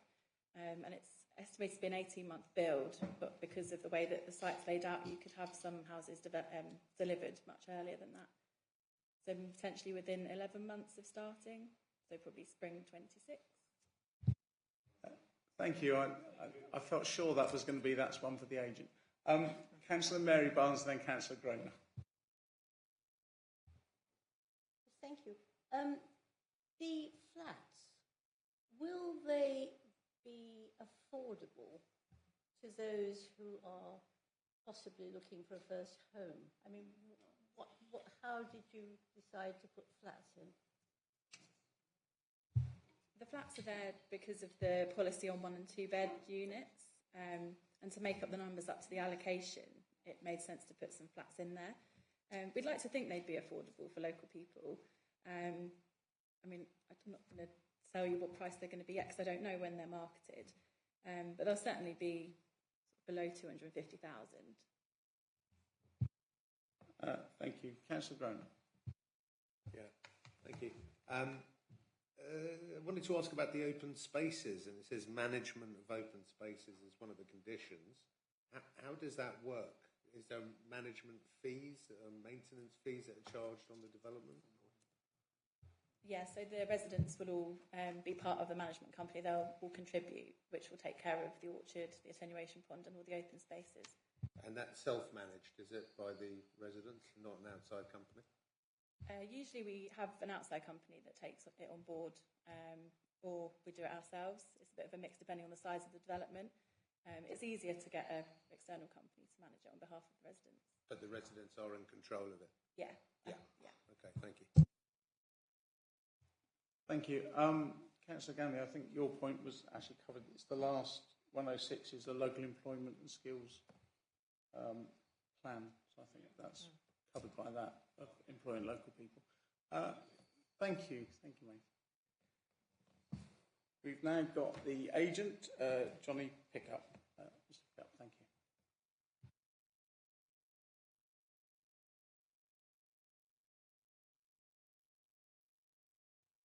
Morning, everyone. Johnny Pickup, acting on behalf of Quantum Homes. And to be honest, I'm actually going to remove half of my speech because James has done an excellent presentation already. So I'm going to sort of go and talk about what we feel the significant benefits are. In particular, the dwellings would be highly energy efficient. All homes would be provided with air source heat pumps, with solar panels being installed where possible. These measures would result in a carbon emission reduction of 58%. Water reduction measures mean an average daily consumption of around 95 litres per person per day, below the DASA target of 110 litres per person. Although not mandatory for this scheme, the site layout and detailed landscape strategy would create a biodiversity net gain of 22% for habitat units and 318% for hedgerow units. This is significantly above target. Indeed, the attenuation pond has been designed to have a dual use as a biodiversity feature as well as to attenuate surface water runoff. The scheme would meet the 3 objectives of sustainable development. Regarding economic benefits, in addition to the employment created during construction, the scheme would generate a significant CIL payment of some £740,000 to the council, of which 25% will be passed on to the parish of Peasmarsh. The scheme would also qualify for the New Homes Bonus Grant, equating to some £315,000, also paid to the council. There would be council tax payments in perpetuity, and future residents would generate income for the local rural economy. Regarding social benefits, the scheme would make a significant contribution to the Council's housing and supply shortfall, in turn helping to address the national housing crisis. More than 36% of the scheme comprises one-bedroom flats and two-bedroom houses, together with 2 self-built plots. There would also be 2 areas of public open space. Furthermore, the lead local flood authority has confirmed that there would be reduced flood risk to properties to the southeast of the site compared to the existing uncontrolled situation. Turning to the environmental benefits, in addition to the creation of a significant biodiversity net gain and highly energy efficient homes, a new westbound bus stop will be created.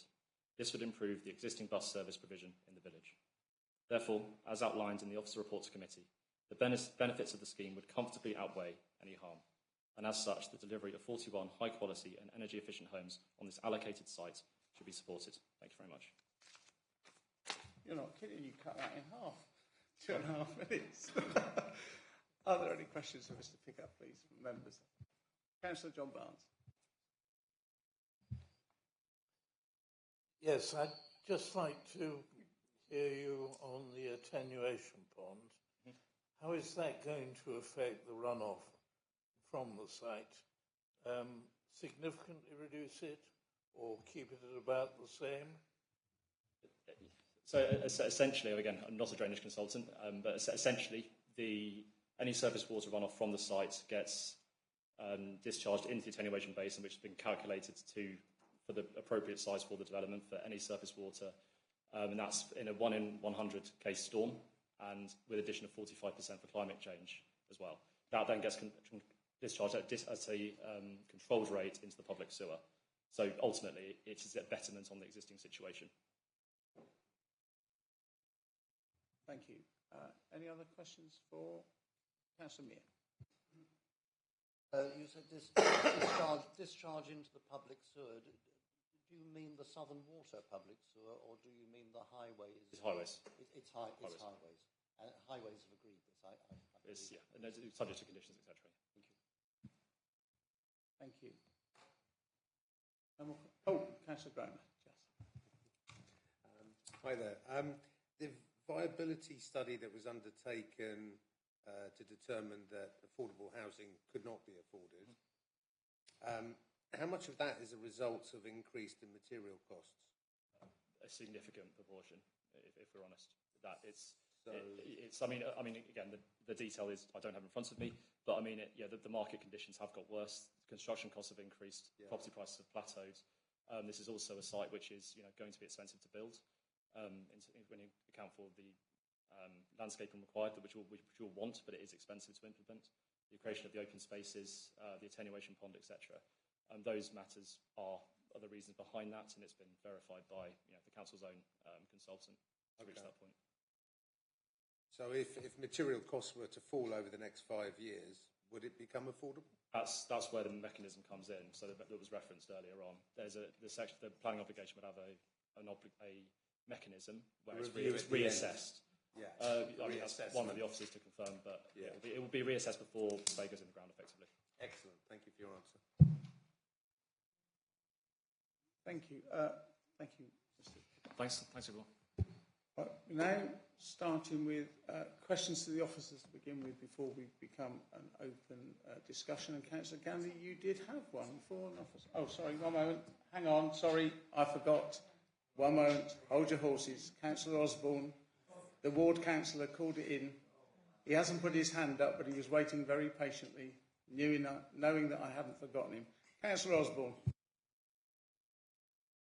Yeah, thank you, Chairman. Hopefully you can hear me.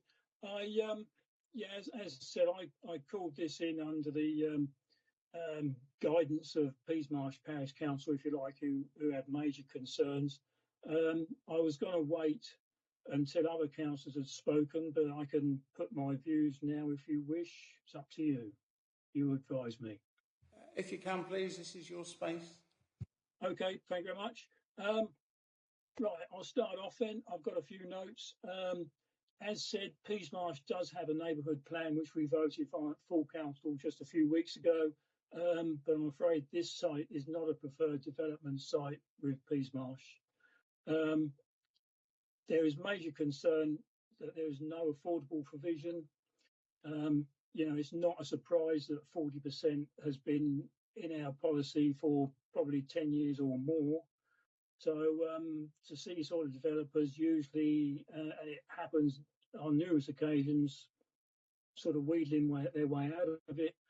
As far as I'm concerned, they shouldn't be paying so much for the land, because the land you're building the affordable houses on should almost be free or of negligible value, because you're not going to make any money out of them.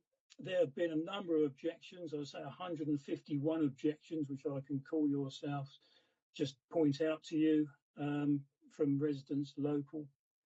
The two self-build plots may be made available, but at what cost? You know, if they're going to be 300 grand, and no one's going to want to buy them, but if they're sort of available at 90, 100,000, there may be interest from someone who can build themselves a house. So, you know, that's the question there.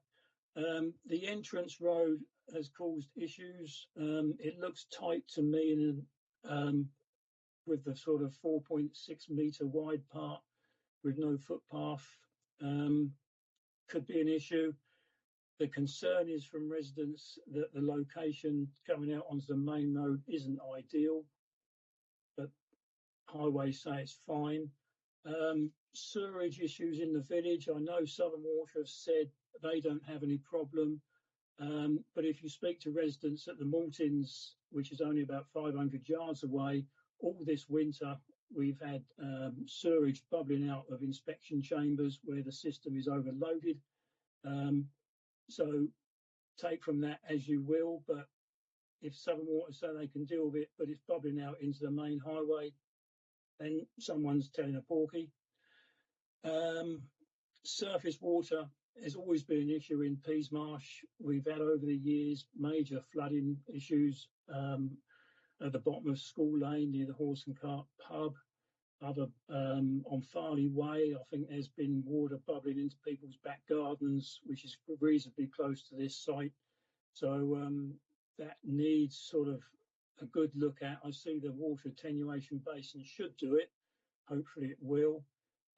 Also, concerns were raised about the traffic survey, which was done during lockdown, which may not be accurate. But I can tell you that each month that I go to the parish council meeting, they have a black cat device in the village and a speed sign on the entrance to the village. And the speed sign, which is set at 36 miles an hour for a 30 zone, gets activated on average 36,000 times a month. So I don't know how many people speed through the village, but it sounds like a lot. So the traffic sort of issues could be understated there. I'll say no more, Chairman. Obviously, it'll probably go ahead, but you know, there's nothing much that Peasmarsh, to be honest, will benefit out of it, except the seal money, maybe. But you know, what could they do with that? If they was given the two self-build blocks and they could probably build two houses for local people, then that might be some sort of bonus. But at the moment, the lack of affordable housing, again, will be a concern. Thank you, Chairman. Thank you for your time, Commissioner. Thank you, Councillor Osborne.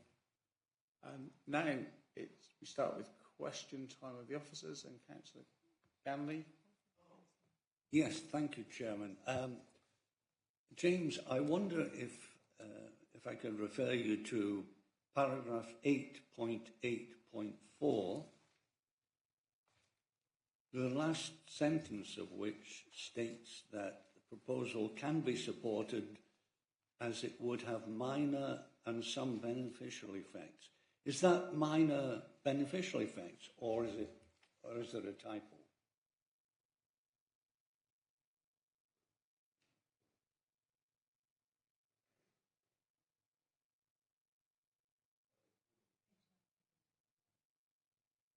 Page 19, 884, last. 884, yeah. Last paragraph, last section. Last sentence, yeah.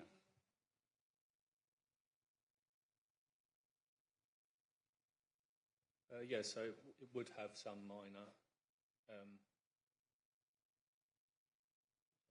Is there a word missing, perhaps?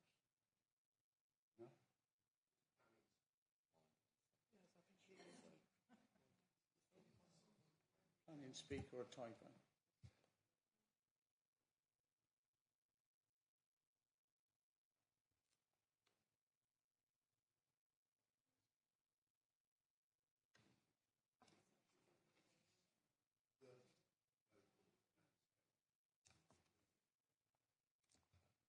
Yeah, so sort of the phrasing there was taken from the landscape architect's comments.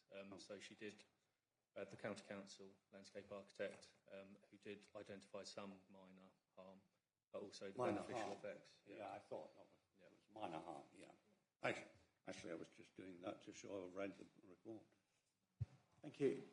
Just before I come to you, Councillor Mayor, I've just got a question for the officer on the self-build plots. If after 12 months of marketing they're unable to sell them, do they automatically go to the market, or do they have to come back to the council for the council to okay it going to the market? Yeah, I think it would be, they would need to demonstrate that they marketed at an appropriate price. So if it meets that, they would come back, and if there isn't the demand, then it would sort of revert back to sort of normal dwellings, as it were. Thank you. Councillor Mayor, then Councillor John Barnes. James, I think it's 4 questions that I've got, but they're quite short. They're short ones, Chair, if I may. As always with my questions, they're always short. Yes, the first one is, I assume that this plan has been examined by our own design officer and his or her comments incorporated into the report. Is that right? Yes, as sort of discussed by the applicant there was an extensive sort of pre-app consultation, which is detailed within the report, that sort of shapes the design, and their comments are incorporated into the report. Thank you. With the parking, I think there is some tandem parking, one car in front of the other. Is that right? Yes, I think on some of the plots where it has the carport, there would be the tandem parking, but there's also sort of the rear courtyards and the on road, so it's a bit of a mix there. And is there any parking immediately in front of living room windows? I haven't got the plan in front of me, but I think they are to the side and rear and on the street, so I don't believe there are any immediately in front of living room windows, but thank you. And I think this is going to be my last one. I'm not quite sure that I understood paragraph 8.12.10. This is to do with excessive recreational pressure on the orchard. Paragraph 8.12.10. Yes. There were recommendations to safeguard the orchard and other boundary vegetation from excessive recreational pressure through inclusion of fencing to prevent access off-site and to mark signposts designated footpaths is supported. I'm not quite sure what that means. Does it mean that the green space or some of it will not be available for recreational use for the inhabitants of the houses or for the inhabitants of Peasmarsh more generally?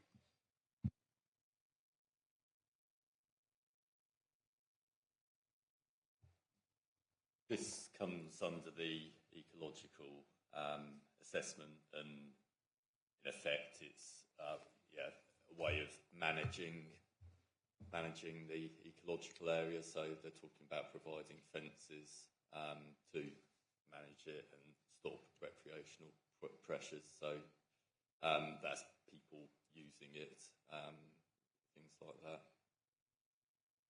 Can I just... Sarah will add.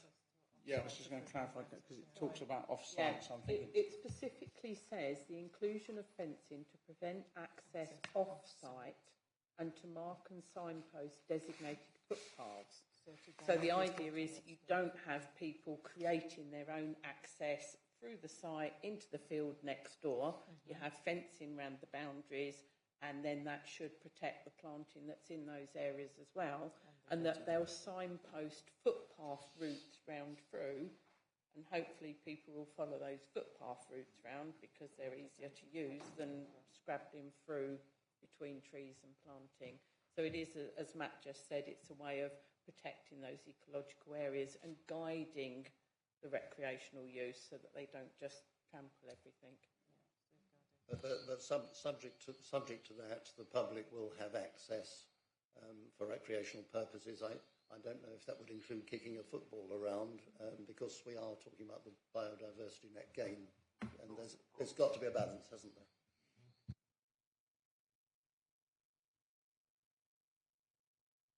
Just as that's on and it's connected, before I come to Councillor Barnes, and as you've got that picture up, am I right in thinking there was some talk about top left-hand corner joining to the existing footpath? There's a footpath beyond the site.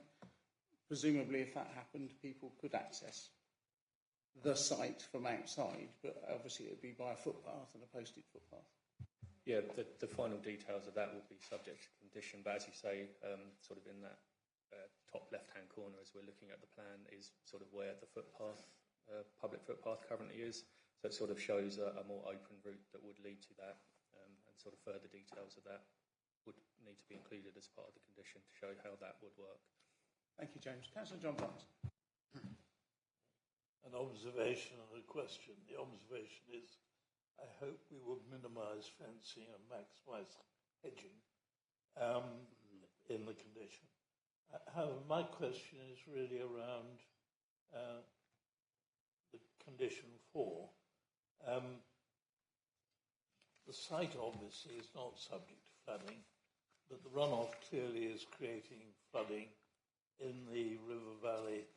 I think it's broadly to the south, and that's why we're diverting the money into the sewerage system. No. I have no great confidence in antiquated sewerage systems, so I would want the attenuation plan designed to actually maximise, or rather minimise the runoff, maximise the capture. You got a figure in here. I'm not quite sure how that figure was arrived at, since you haven't measured groundwater conditions or runoff as far as I can see, because that's going to be required. Can we so word the condition that we can try to make the maximum use of the attenuation? Yes, I know it goes to the highway drains. It's precisely the fact the highway drains tend to get overwhelmed in villages because they were designed years ago. Therefore, we need to minimise the runoff into that drain. And I'm not quite sure how we can achieve it because we won't have very accurate measures of what we're improving on. So a percentage approval is not easy.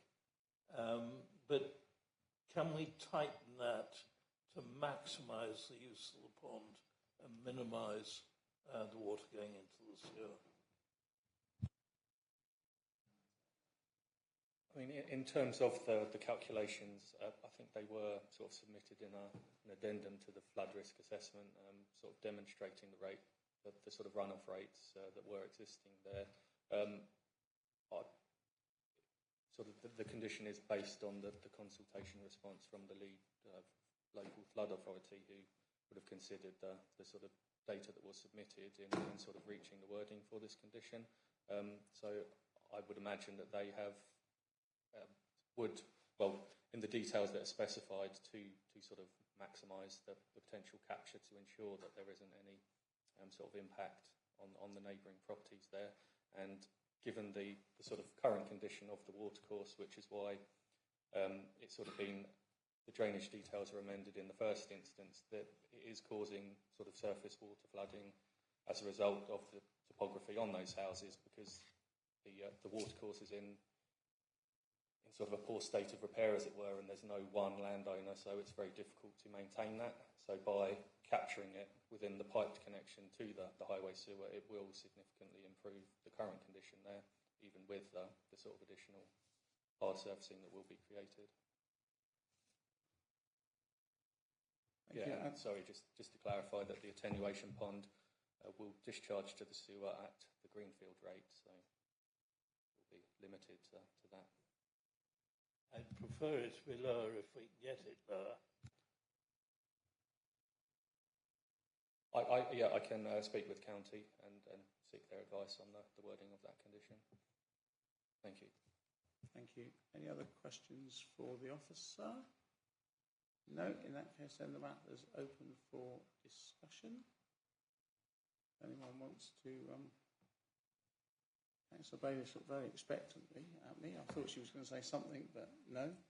Well, yes. I mean, I appreciated the site visit and going there. I appreciated the comments that, I mean, this is included in the DASA, which was agreed some years ago. So this is not, we're not debating today whether this particular piece of land should be developed or not. It's already identified for that. In fact, it identified for more units of housing than currently exists.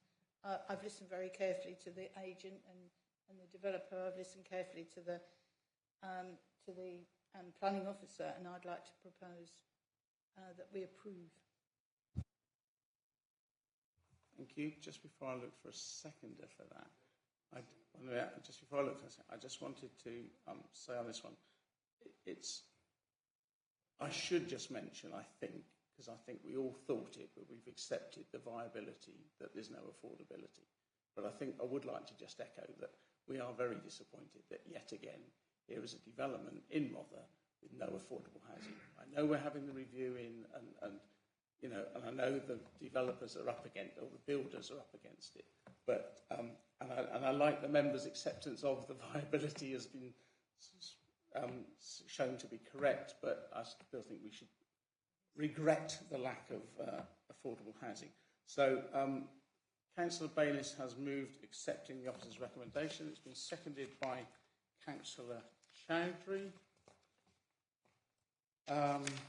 So I will go through it, actually, sorry. So it's resolved to grant full planning delegated subject to satisfactory finalisation of conditions and the completion of a Section 106 agreement with the intention to secure provision of off-site highway works as required by East Sussex County Council Highway Authority, financial contributions as required by East Sussex County Council Highway Authority, provision of the play area and ongoing management and maintenance, provision of open space and ongoing management and maintenance, provision of a sustainable drainage and ongoing management and maintenance, 2 self-build plots subject to a 12-month marketing campaign to identify purchasers, failing which they would revert to market sale, and affordable housing viability review, and finally a local employment and skills plan. All those in favour, please show clearly so that Julie can count. Yes, Councillor Bell. Although I'm going to vote in favour, you've had no debate or discussion, and I think it's quite important that we do actually stress that certain of the conditions are very clearly set out. One is about viability. I take it we are very firmly of the opinion that should be done. And when is the appropriate moment? When the first house is marketed? I genuinely... That's a very important condition for me. And the other condition I really want tightened up, and my vote is really subject to that, is I have real experience with the problems of sewerage systems in villages on my patch. I do not imagine Peasmarsh is going... Sorry, I mean high waste drainage. I do not imagine that Peasmarsh is going to differ very much. So if we can minimise the runoff, and the attenuation pond should permit us to do that, we ought to do that in the interest of the village. One of the big arguments in favour of this is we are going to get a pedestrian crossing, which might actually slow the speeding through the village. So there are advantages to this, and we do get more housing, which is a big one. But those conditions need to be tight and binding. Right, Councillor Barnes, in my defence, when I invited it open for discussion, no hands went up, and in fact, Councillor Bayliss moved the motion, so that's why I didn't open it for debate, because it was open for discussion, so I'll accept that. That was my fault there. But the officer has accepted your comments about the runoff and will approach county to specifically talk about that. And the viability review is in the condition that we've just approved, which will be part of the Section 106. And I think the agent, one of them, accepted that viability study is happening. I will just go to, because I know Mr. Pickup implied, or somebody implied it was before the spade went in the ground, and I think the question was, is it before the first house is marketed? So I'll come to the officer to, when does the viability review kick in? The ones that we've done so far, it's usually a two-stage mechanism. One is after commencement of development, when they've got actual details of costs, but before anything's been completed. And then there's usually a second stage, which is after they've started selling the properties, so that you know what the sales values are and when there's any markup in profit at that stage. So it's usually a two-stage mechanism. The actual trigger points, i.e. the numbers of dwellings, at which point you do them, is something that we would discuss with the applicants as part of the Section 106 details, and we'll be guided by legal as well on those matters. Thank you. The only thing I would say there is you use the word usually, so can it please apply in this one, that there's a two-stage one? Yes, that's sorry, it's usually. Let's have it for sure. Normally a two-stage. Yeah. Thank you. I'll come to you in a moment, Councillor Mary Barnes. I just was conscious that not everyone voted on the motion, so I just want to see if anyone voted against. So I would announce it's carried, but Councillor Mary Barnes, you had a comment. I was just going to say, Chairman, what an absolute delight it is to look at a full application, because the thoroughness with which this has been addressed, and almost every point that one would normally have actually picked up and said, not happy about this and what about that, has been dealt with. Could we, going forward, possibly encourage more full applications, because it has been, it's actually been worked out so accurately. And apart from the ongoing sadness about the lack of affordable housing, which hopefully will be resolved within the next 6 months, I think Mr. Lebach was saying, then I personally can't pick on anything else. I mean, drainage, sewage, what have you, yes, big problem in all the villages. But basically, I think all bases have been covered. Thank you. So with that, the motion is carried, and I think Councillor Barnes was just saying your company should apply to build more things in Rotherham. Is that? Yeah, Chairman, really, let's have more full planning applications, please. Thank you. Thank you. So that was carried, and that item is over. Thank you.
Ladies and gentlemen, the biggest debate of the morning is whether to carry on and have a break and then carry on. We were going to have a half-hour break. Now, apologies. We'll come back at 12:15 and start with, I think it's item 9. Is it Capria? 8. Sorry, item 8. So a half-hour break. Thank you.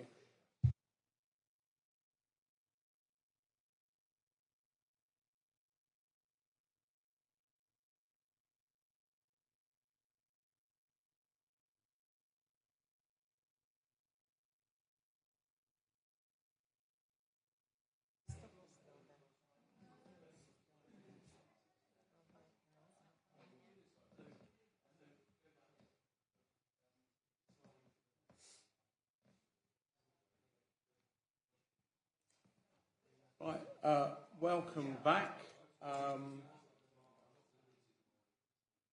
We're now going to go to agenda item 8, which is why I'm speaking very slowly to give him time to get in the room.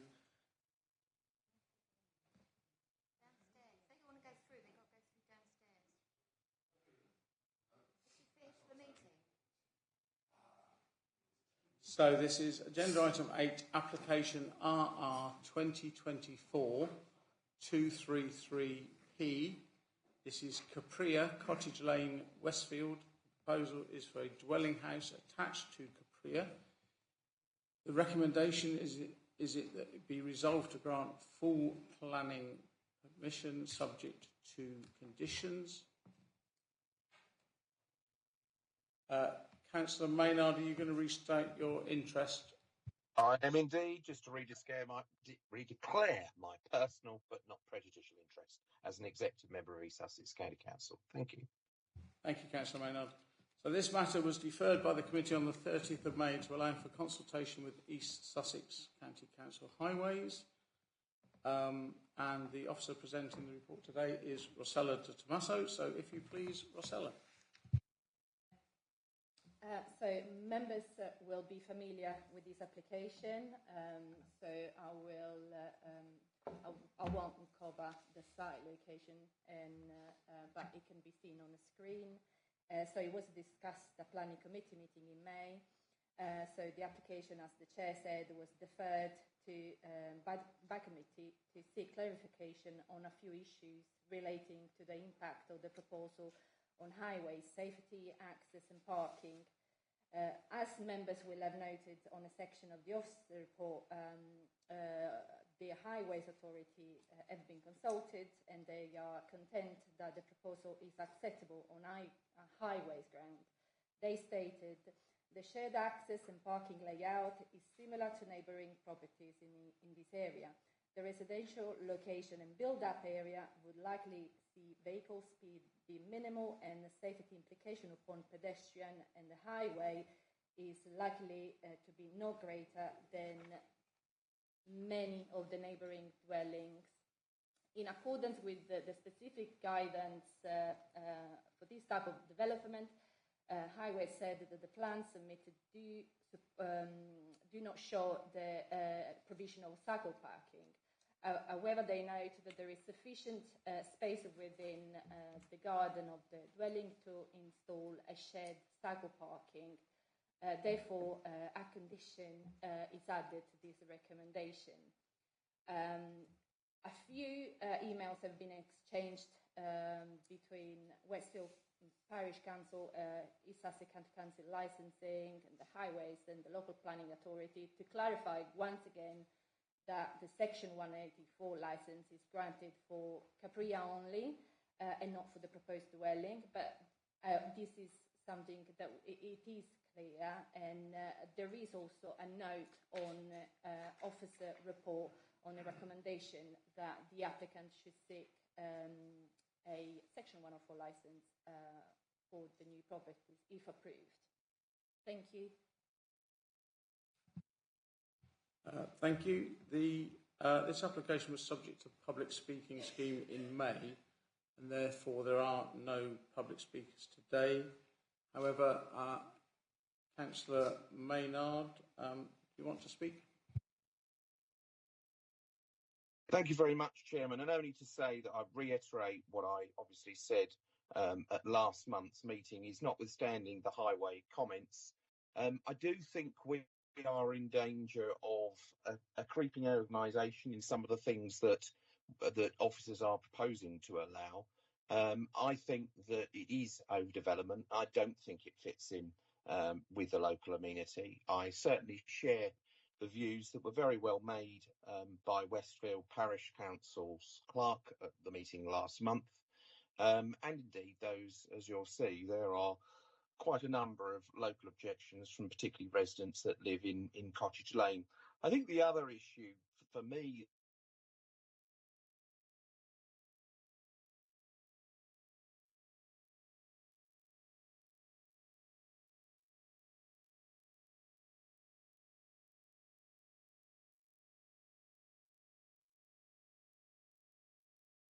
I think you lost connection there, Chairman. Yes, I'm just back, as you were going, back and in another again. thing. Not you didn't lose connection, but I did.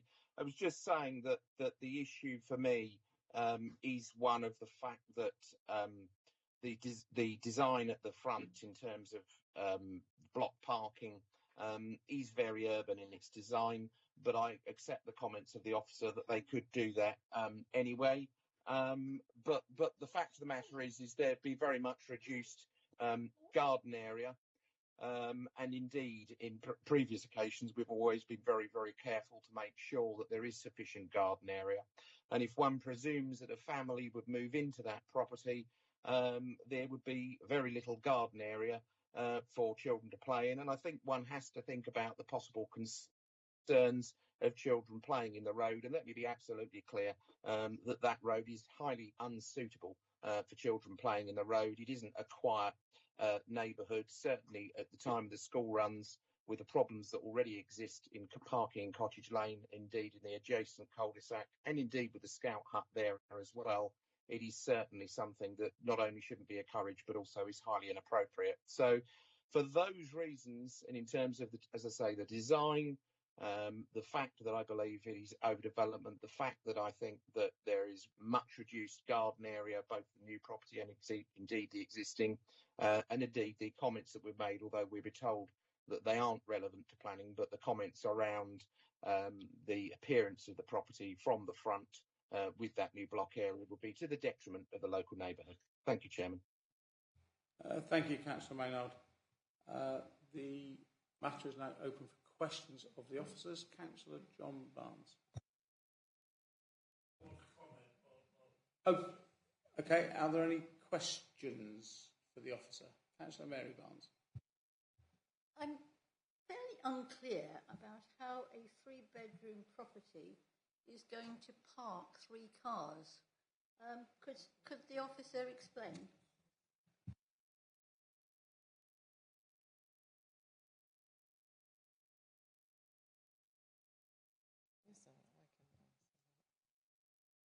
I think, Chairman, these are the plans that have been submitted to us, and it is proposed that the existing house will have 2 parking spaces, and the proposed will also also have benefit of 2 parking spaces. So you've got 4 parking spaces shown on the plan there, which has been looked at by highways specialists, and they have accepted it as being acceptable in terms of the parking standard and also access onto the highways as well. Clarify then. So Capria has 2 parking places, and a smaller house next door has 4 places? 3? 2 parking spaces. Is there sufficient room, even if one removes the curb at the front and puts in a drop curb?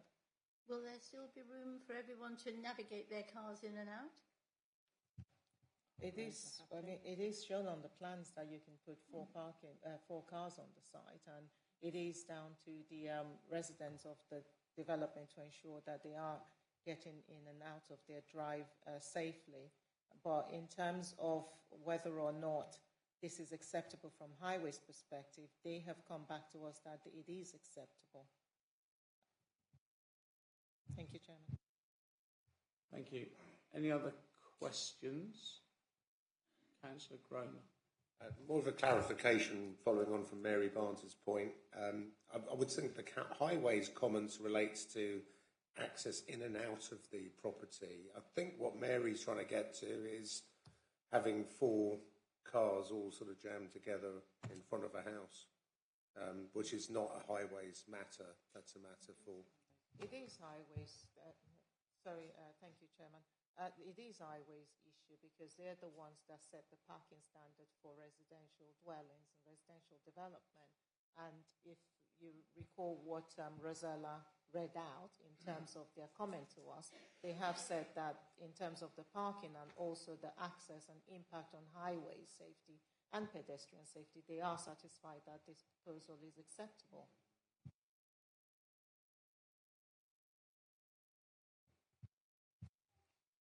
I should have said that we haven't even got permission for the dropped curb, have we? They have. They have for Capri, my understanding, but they would have to apply. They would have to apply for the other one should they get permission to build. That was my understanding of what. It is an informative to the applicant to ensure that they satisfy other statutory legislation in respect of this proposal in terms of the construction. In terms of the what highways have told us is that they would have no objection to having that access dropped or constructed for the proposed development and the existing dwelling. However, they just need to come to them and get that sorted out. Thanks, Chairman. Councillor John Barnes. Yes, I think clearly the matter of access onto the lane is a matter for highways. The actual layout of the parking, given that triangle of land which is not within the development site and not within the proposed boundary, is going to be very odd and is going to be very crowded and very urban. And I think that is a matter of planning. It's not a matter of how many spaces, but the whole impact on that corner is going to alter the character of that corner irretrievably. I think, too, when I look at the design, and it's very interesting, in order to accommodate the house, it is set back. When you look at the rhythm of the houses alongside it, there is a rhythm where some are set back and some are set forward. This rhythm gets totally destroyed by the new house. So it will be out of character with its immediate surroundings. It's going to suburbanize, I think, that side of the road in a way which actually worries me. I think in the end, it's not the access onto the lane that worries me.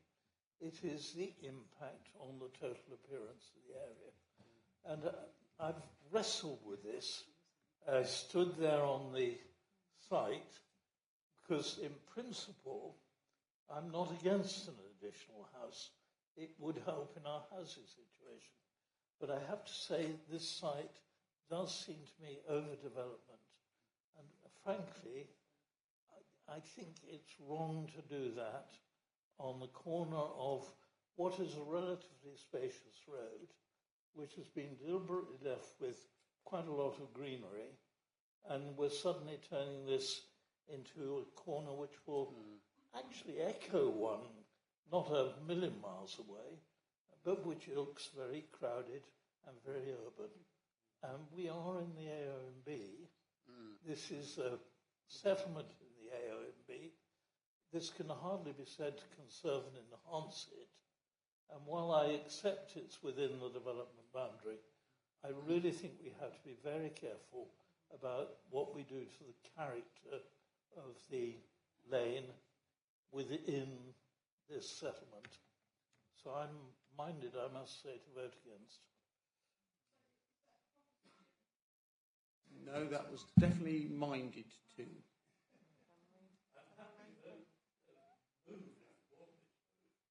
We have a bit more discussion first. Sorry. And the officers want to respond to your question, straight point. Yeah, I just want to point out that Councillor Barnes is correct.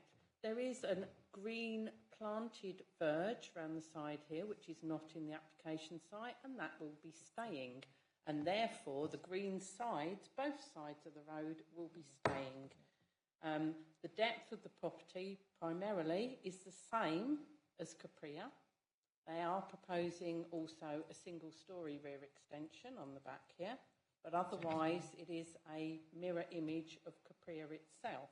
So in terms of design, that's the same as the property that's there. You did all visit the site on Tuesday, and you will all have noticed all the housing in that area. It is a rather suburban area.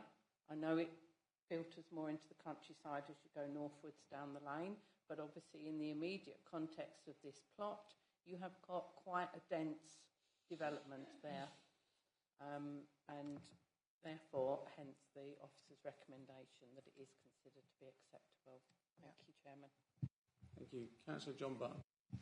Yes, I understand the officer recommendation, and it is true the green wedge to the side remains, and presumably also the green triangle, but that is what makes the parking sit so far back. And then where I do disagree with Sarah is if you look at that particular block of buildings, this one should not be the mirror image of Capria. It should actually come forward on Capria to catch the rhythm of that actual, what will now become a terrace. So far from being the mirror image of Capria, it ought actually to reflect what happens further to the left, which is the building there should, if we are going to approve it, be forward. But of course the reason it's not is because then they couldn't get the parking. And so we are left with a very difficult decision. And I have to say, I sympathise with the officers, but I reach a different judgment on the balance of advantage, particularly in regard to the design. Thank you. I've got Councillor Mear, then Councillor Stanger, then Councillor Groner. Councillor Mear. Chair, I have a different, while I do agree with a lot of what Councillor John Barnes has said, I have a different point on the parking. The parking will be of vehicles immediately in front of the principal living rooms of both Capria and the new dwelling. And I believe that does not respect, and it does detract from the character and appearance of the locality and of the individual dwellings themselves, both of them. It's a most undesirable arrangement. I noticed that in the case of Pippins, which was a fully designed scheme, that arrangement has been avoided, quite rightly. I also note the emerging, or the Regulation 18 plan, which we can't pay much attention to, I know, but that actually proposes that this parking arrangement should not be used for the future. So there are obviously good planning reasons for not having this arrangement. I note what Kemi has said, a certificate of lawful development, that they could use this area for parking already if they so wished. But I don't like to use that argument because it's death by 1,000 cuts. We have to consider the application that is in front of us, and it's put forward as an entirety. And we should judge it on its merits, and what happens thereafter is another matter altogether. I also feel quite strongly about corner sites. Creating a green corner with the space where the new house is proposed is very important in the urban or suburban or rural environment. green corners can soften development considerably, and building right up to it seems to be such an undesirable feature. These houses have been designed as an entity. It was a good design and attractive, and I fear that we are making matters unnecessarily worse and gradually degrading the environment. It's only one house, it's only one bit, it's just an exception, but there it goes, and we end up, we're meant to be enhancing the AONB, we're meant to be having good design, we're meant to be enhancing standards, and I think by doing this we simply aren't, and I really do have a problem with it. Thank you. Thank you. Yeah?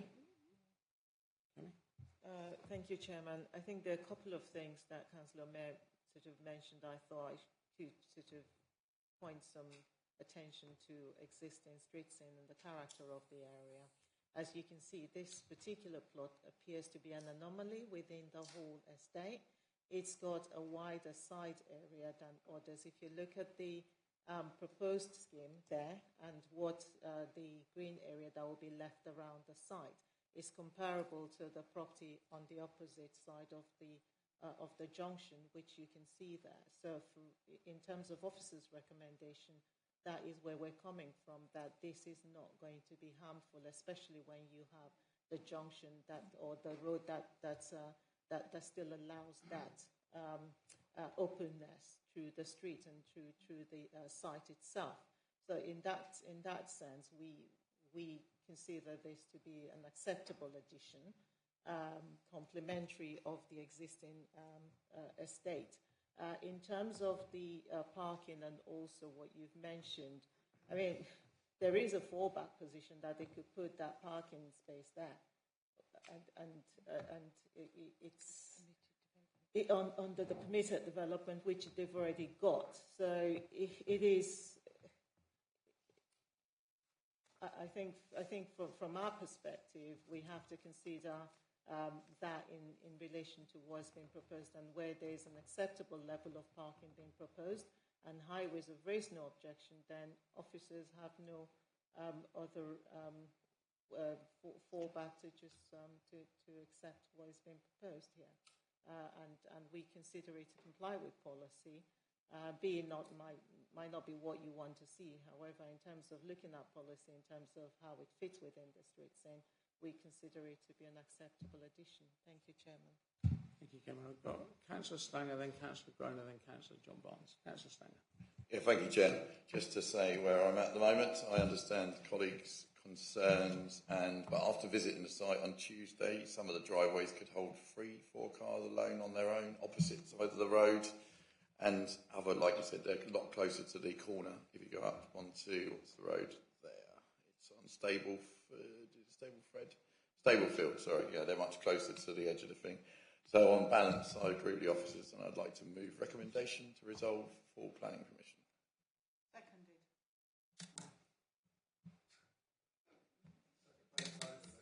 You can carry on.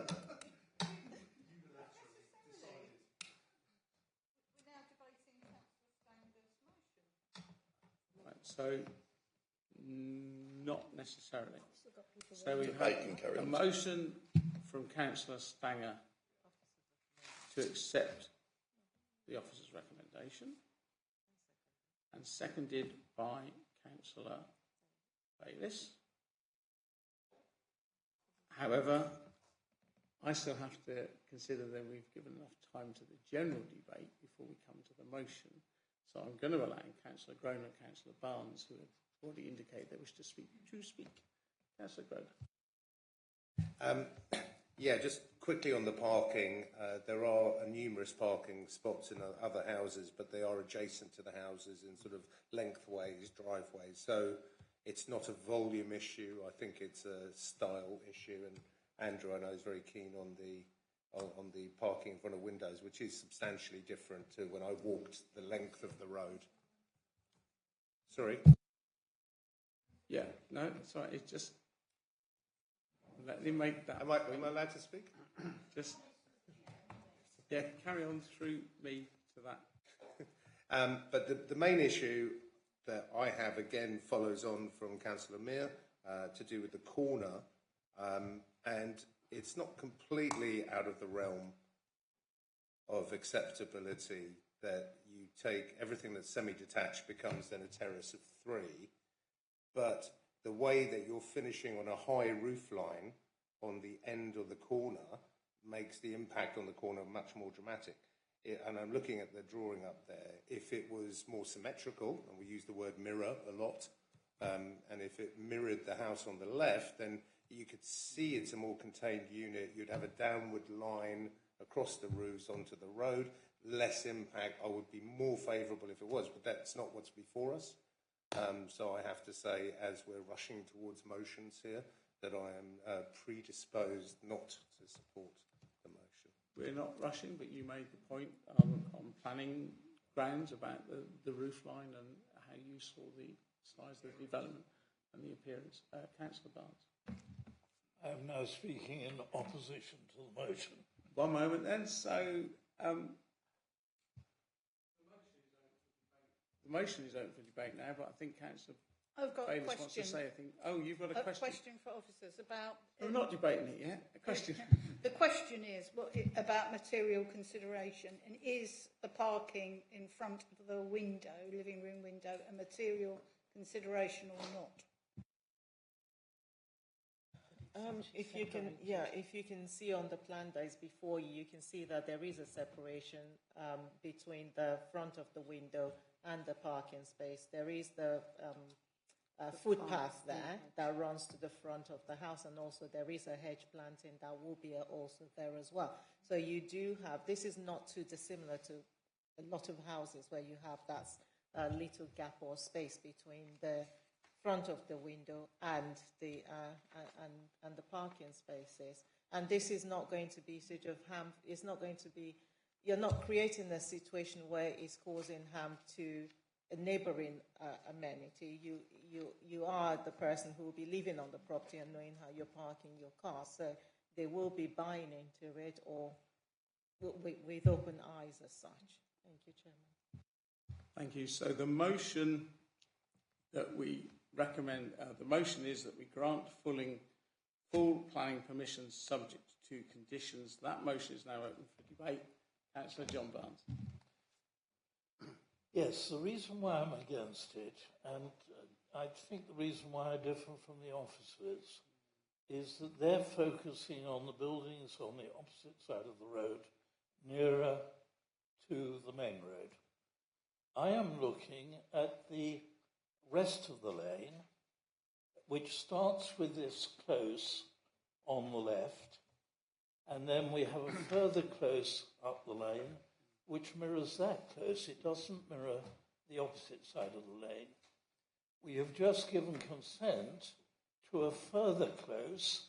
Again, it's an indicative layout, not a prescriptive one, but that close mirrors the design of the other two closes. In other words, we're at the point of transition from a fairly urban frontage on the other side of the lane to a much more rural, compliant set of layouts. You actually get slightly more houses that way than further developing the frontage.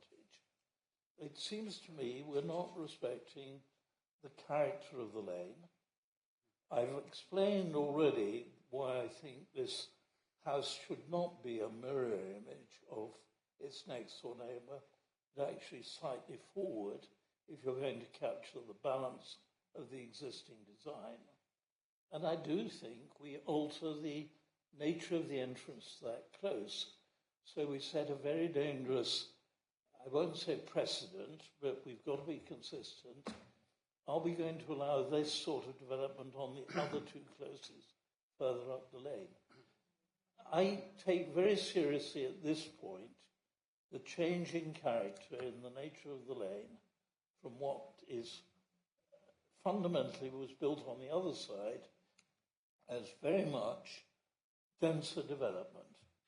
This was not. And I think we should respect the character of this side of the lane acknowledge that this is the transition point to a much more diffuse set of developments based on the close principle, and we should not prejudice that by allowing this House.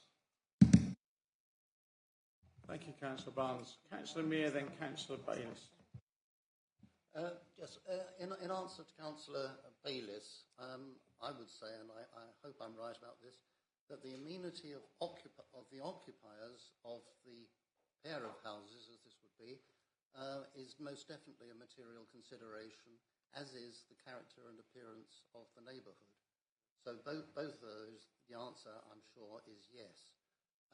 In reply to what Kemi said about people buying into the situation that they would be doing it with their eyes open, I don't think that's how planning works, with great respect, Kemi. We are trying to set standards and improve standards, and if we simply allowed people to have whatever they wanted or were prepared to put up with, we would have a very primitive housing system indeed.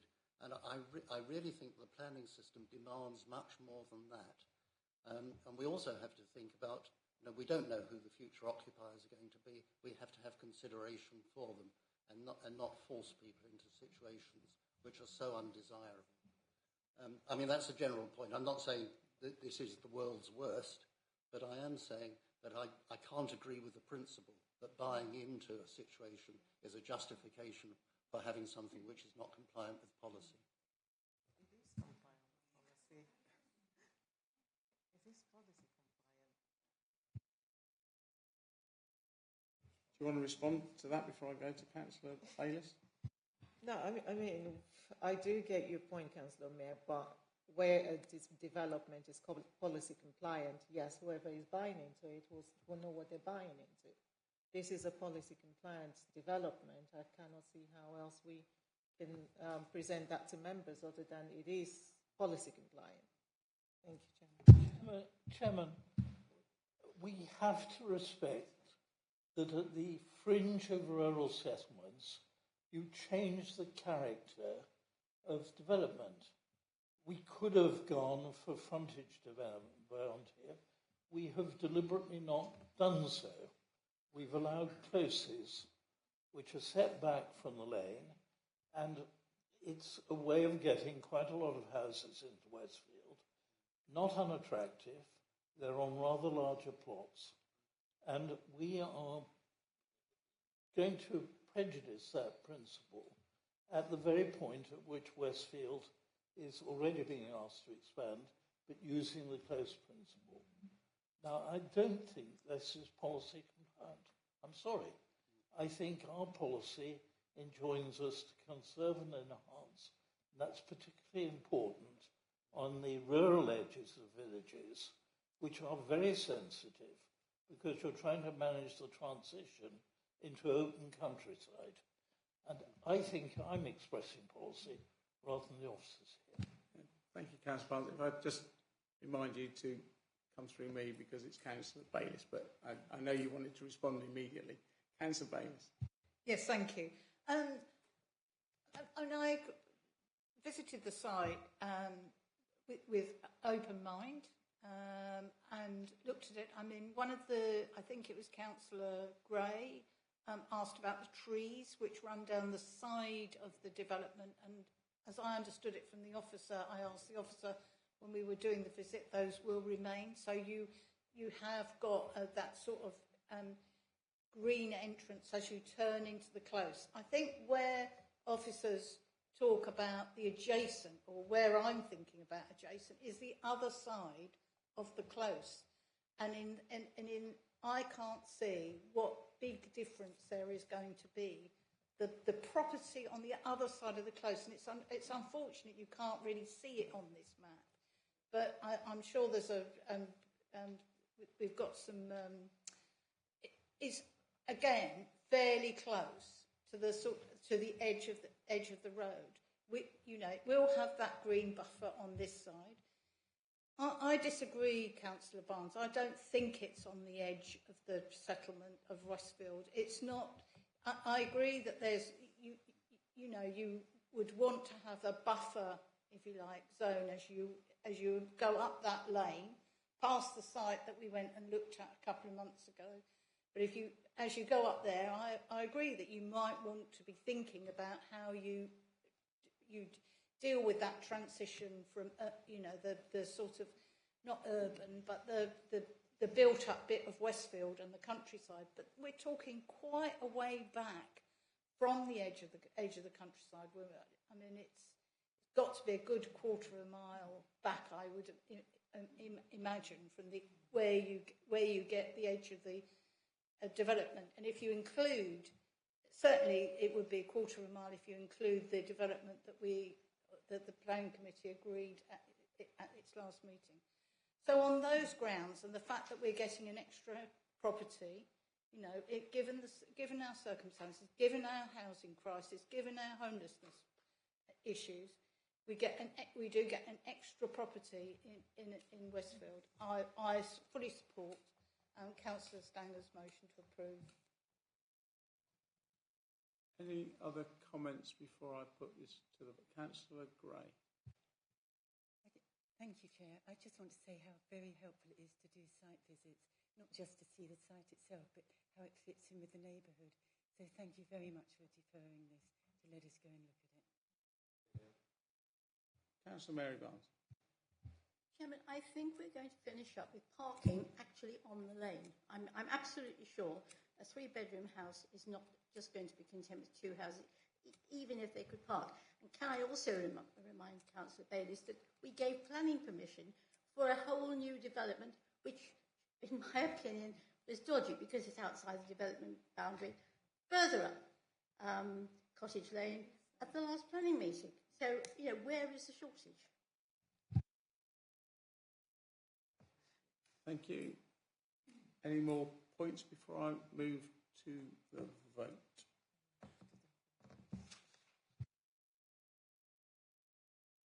So the vote, the motion put by Councillor Stanger, seconded by Councillor Bayliss, is that we follow the officer's recommendation and grant full permission subject to conditions. All those in favour, please show clearly. 3. All those against, please. 8.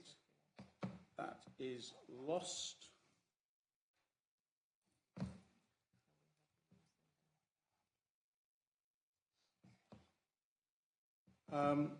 Right, so I'm now going to adjourn because I can't leave it on a negative. I have to have a positive. So we will then have a refusal motion with grounds for the refusal. So I would... Somebody has to move it. Okay, sorry. Yes, we won't go and discuss what could be a refusal motion. Somebody has to move a refusal motion before I can discuss it. Sorry. Councillor Barnes. Councillor John Barnes moves refusal, seconded by Councillor Groner. Thank you. Can I ask you for a... Well, not from where I was sitting. But we now need the reasons for the refusal. I would like... and I know you've covered some in your speech, but I would like you to give some of those reasons, and then we will adjourn to make sure those reasons stand up. So, Councillor Barnes, your reasons against it, please. I think I know what you're going to say.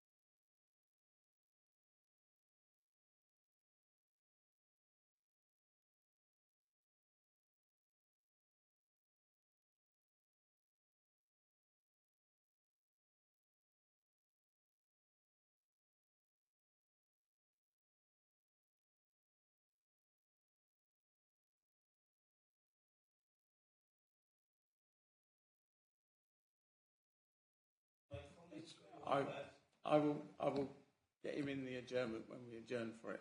I just got a question. Just a note from outside, I don't believe Councillor Barnes' microphone was on, so a lot of that wouldn't have been recorded, so it might be worth just repeating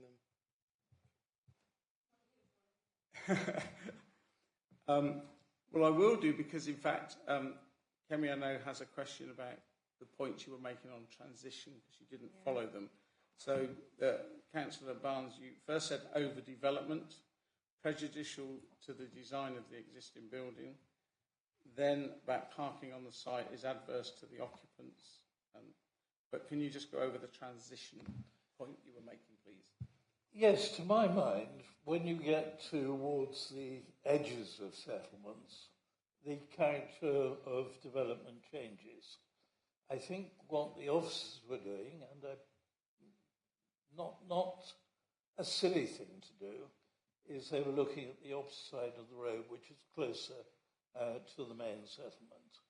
And that is a denser development.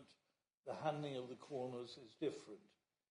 Crucial, therefore, I think, to looking at this is whether we see this as part of the rather looser development as we go further along the lane, or whether we see it as closer to the development nearer to the village. And I think this is the point of transition, and therefore requires extremely sensitive handling, because this is the point at which we move from linear development on either side of the road to actually putting closes in place. And I'm sorry, it seems to me it's a genuine planning consideration. Are we any longer looking at close linear development, or are we actually moving to this pattern which has developed and which we have further extended by a recent planning commission to developing closes on either side of the road rather than frontage development on the road? Thank you.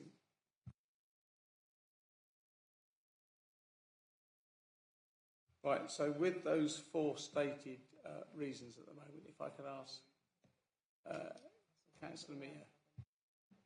Yes, I think much of it's covered, but just for clarity, I am saying that the parking in front of the dwellings... Do you want to join the meeting? The adjourned meeting that we're just going to have to talk about the wording. Do you want to come into the... May I? Yes. Oh, thank you. So Councillor Barnes, Councillor Meir, Councillor Groner, with the officers and myself, the Vice Chair, adjourning to the Chairman's office to finalise this. I'm sorry to the people in the room and watching online. There's another stoppage. I suspect 15 minutes. Members, please don't talk amongst yourselves about this application or to the public, or indeed to the applications we still have to do. Right, thank you. Welcome back. Sorry it took a bit longer, but how long is a piece of string? Right, the motion I will read out because there's only one copy of it.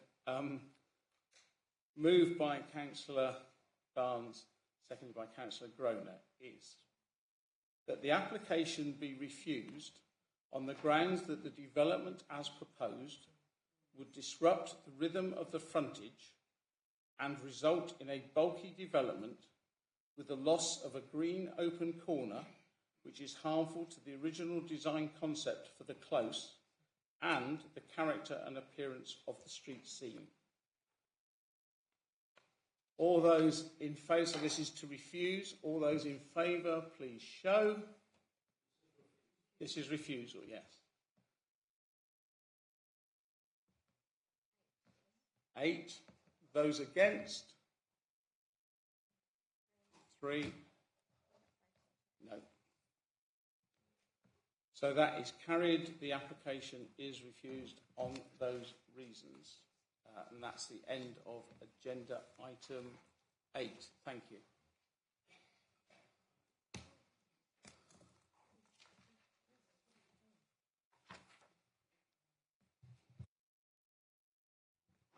Don't worry, I won't change the order. Right, we now move on to deal with the application number 9, of which there are several members in the public gallery who've stayed with us all the way through. Sorry, Councillor Stanger is just going to restate his... Thank you, Chair. Just to say I live in the vicinity of this development and I've done some fundraising for the Heart City in the past, but not related to this application. Thank you. And Councillor Chowdhury, you're a ward member, but yeah, thank you. Right, so this is application RR 2024-935P, Sidley Recreation Ground, Canada Way, Bexhill. The proposal is the proposed demolition of the existing football club changing block and construction of a new multi-purpose community hub with football changing places facility, coffee shop and multi-purpose stroke use function rooms, construction of a new car park and associated external works. It has come to the committee today as the land is owned by Rother District Council, and the recommendation from the officer is that it be resolved to grant full planning. The officer presenting this application today is Katie Edwards. Over to you, please, Katie. Thank you, Chair. If we can show the location plan. The application relates to land within the Sidley Recreation Ground. Sorry, I'm having problems and I'm sitting close. Can you just move the speaker a little bit closer, but not too close because then we get feedback and we'll all stare at you. This application relates to land within the Sidley Recreation Ground. Currently, there is a small changing room.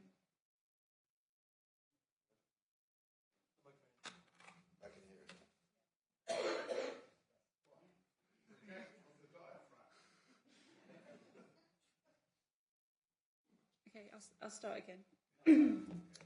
This application relates to land within the Sidley Recreation Ground. Currently, there is a small changing room building on site used in conjunction with the football pitch, which would be removed. The proposal would be situated within the north-east part of the site, set at least 10.8 metres from the roadside. The closest neighbours to the site are those opposite on Canada Way.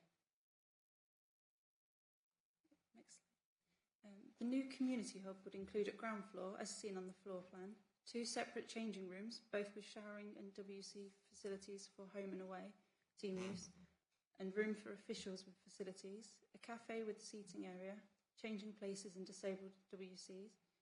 And on the first floor, there would be a kitchen with a dumbwaiter for the cafe use, 3 function meeting rooms with sliding walls to create larger rooms, and additional toilets on the first floor. The building would have a lift as well as a staircase for first floor access. Councillors may have noticed the 3D model of the proposed hub, which is on the table in front of you. The community hub would use a mix of materials with a contemporary design with rounded terrace area. The building would use locally produced bricks likely to be Bexhill purple multi brickwork with detailing of Clapton blue brickwork for the main entrance design. Metal cladding, reclaimed wood and plastic cladding. Additionally included with the proposal is a new car park with 25 spaces, including 3 disabled spaces and 4 electric charging points. There would be a parking barrier at the site entrance and a bin store screened by an art wall for local artists to paint. A new cycle and buggy covered parking structure is also proposed. This would have some bars for secure cycle parking and space remaining for buggies. The site is within the development boundary where new development is acceptable in principle. Policy C01 of the core strategy supports provision of improved community facilities, as does Policy BX1, the overall strategy for Bexhill. The project has incorporated sustainable materials and technology in line with Rother's climate strategy. The proposal would include solar panels and air source heat pumps, as well as use local or reclaimed materials. There have been no objections raised by statutory consultees or through the public consultation. The design of the hub situates high activity rooms at the rear, furthest away from neighbouring properties, and with opening hours it is not considered that there would be harm to neighbouring amenity. East Sussex County Council Highways are supportive of the proposal, and the new car park would ease the pressure of parking in the surrounding residential streets. The agents have considered ecology, landscaping, protection of trees and biodiversity net gain in their proposal. The site would achieve 17.53%, which is above the 10% requirement, The resulting application would meet local and national policy. Thank you. Thank you, Katie. I just wonder who's responsible for making sure that fox is there all the time. No, it's not a fox. It's got a tail. You want to get some glasses. Should have gone to Specsavers. Right. Thank you, Katie. Now that the officer has confirmed it is a fox, we now have the public speaking section. Each speaker will have 5 minutes. I'll cut the speaker because it's only one. It's Mr. Bernard Baker, the agent. You've got 5 minutes, Mr. Baker. I shall stop you at 5 minutes and 1 second. And thank you. Sorry to all of you, actually, that you've had to wait so long, but that is the nature of planning. Thank you. I'm not really going to say a great deal, so hopefully you won't be stopping me at 5 minutes. The proposal would create an improved community facility for the people of Sidley and the wider area. The proposal would incorporate the replacement changing facilities for sports, as well as a cafe and function rooms with parking and landscaping. It is concluded that the proposal would not be contrary to policy or cause harm. In view of the officer's very positive report, I do not have anything else to particularly say. But if any members of the committee would like to ask questions, please do. Hopefully that's less than 5 minutes. Yes, unfortunately that's given Councillor Coleman longer. So, Councillor Stang, I'll come to you, but I'm using the Chairman's position to ask me my question first. It was just this on the Sport England that wanted a second officials changing room, and they suggest changing the wheelchair bit, but they say this would require a shower. Does that mean that... Sorry, a shower? A shower. Oh, a shower. Sorry. They said that would require a shower, seating and lockers. Whilst I'm good at spotting foxes, I'm not too good on plans. Was the wheelchair change room not going to have a shower in the first place? Surely there is a shower in the wheelchair changing area. There is. Good. That's yes. So I would have thought the referee could have used that, but thank you. That's what I wanted to make sure. Councillor Stang. Thank you. Just about the parking, will the parking be used for the football matches, the skate park, or will it predominantly just be for the building use?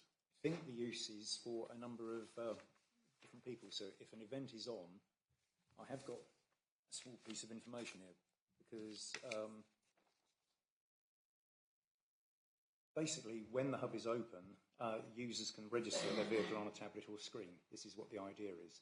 So it is going to be used for footballers if the changing room or if the hub is being used. But generally, there will be a permit system, so you can register to park your vehicles. Yeah, oh, that was it. No, it's only because I live directly opposite, and I know, obviously, I'm really pleased that the parking spaces have been added 25 spaces. It's just I know on the Saturday, sometime when you've got the skate park, the football, and obviously whatever you'll be running in the centre, it just is already. But the 25 spaces will help. Yeah. I mean, the traffic survey was done, and I was there on the day of the football match, and I believe the home team won 4-0 that day, so I didn't watch much of the football. But I did notice that a lot of the parking was very much on Canada Way, and a lot of it was on the verge. Yeah. So the idea would be that those cars would park in the car parking space and still leave in the car park. Thank you. Declare an interest. Sometimes bowl up there. Will I be able to park? No, okay. Any more questions? Yes, Councillor Ganley. Actually, I just wanted to say how absolutely delighted I am to see that the design has been inspired by the Dillawall Pavilion. I think it's brilliant, isn't it? That was going to be your question. Actually, that was going to be a question. Questions for you and move approval. Right, so yes, I've just got to spot it. These throwaway, I move, referral, but we've got to have Councillor Coleman first, the ward. And he stays up all month for this. Designed it from Councillor Coleman. They came out from Germany. Thank you, Chair. Hopefully I don't have to do too much convincing. Sorry, Councillor Coleman. There were no more questions for Mr Baker, was it? You can go and sit down. Thank you, Mr Baker. Sorry, now Councillor Coleman. Great. Well, members of the committee, I'm absolutely buzzing about this application, and I'm sure, given the glowing officer's recommendations, you guys will be as well, or at least most of you. I think the member of the public who commented on the application were spot on when they said this would be a game changer for Sidley and the wider area. I mean, it's absolutely incredible that we've managed to secure this levelling up funding to see this project through, especially in the current financial circumstances. And it's an absolute testament to the Rother officers, to Hugh Merriman and his team, to the Delaware Pavilion, and of course to the Heart of Sidley for the incredible effort that they have put into bidding for this funding and developing this plan, which is the perfect scheme to make best use of every single penny. This project is community-led. Heart of Sidley have been leading this project every single step of the way, and I think that shows in the comprehensive design that is before you. As the report says, this will be a vast improvement to the rundown changing rooms that are there currently, and this project goes beyond just changing rooms as well. Having changing places right next to the play park makes total sense. To actually have toilets on the Rec will be a great improvement, especially for those with disabilities and those with young children. The cafe and kitchen will not only provide a great facility for users of the ground to grab a bite to eat, to stay hydrated and to socialise in a safe environment, but it also provides local jobs.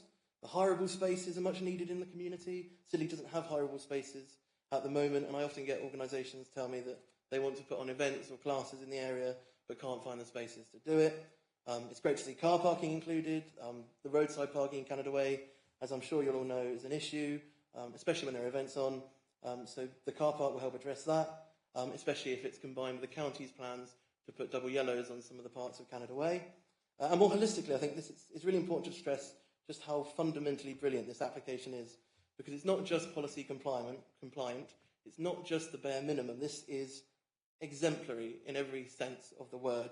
The use of local materials, literally from Ibstock just over the road.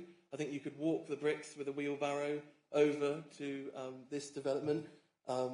Even things like the cafe windows overlooking the play area to enhance children's safety. The lift to make sure it's accessible to the first floor. All of these things have been so thoroughly considered, and it makes it almost impossible to say no to this application.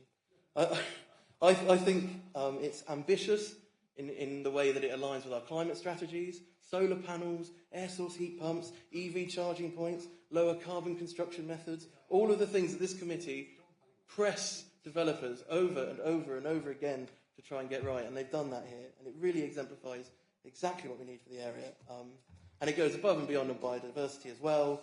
So combined with the skate park, the BMX park, the improvements to St Mary's Rec, this will solidify Sidley's new era as a destination for recreation.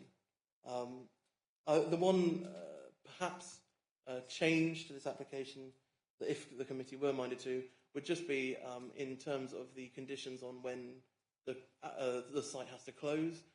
If you were minded to, maybe just a little bit more grace time beyond that 11 p.m, just to allow for events that might go on a little longer. But honestly, that was me trying to find anything I could improve in what is a brilliant application and a glowing report from the officers. A project by the community, for the community, and funding like this doesn't come every day, so please accept it, as I'm sure you will. Thank you very much.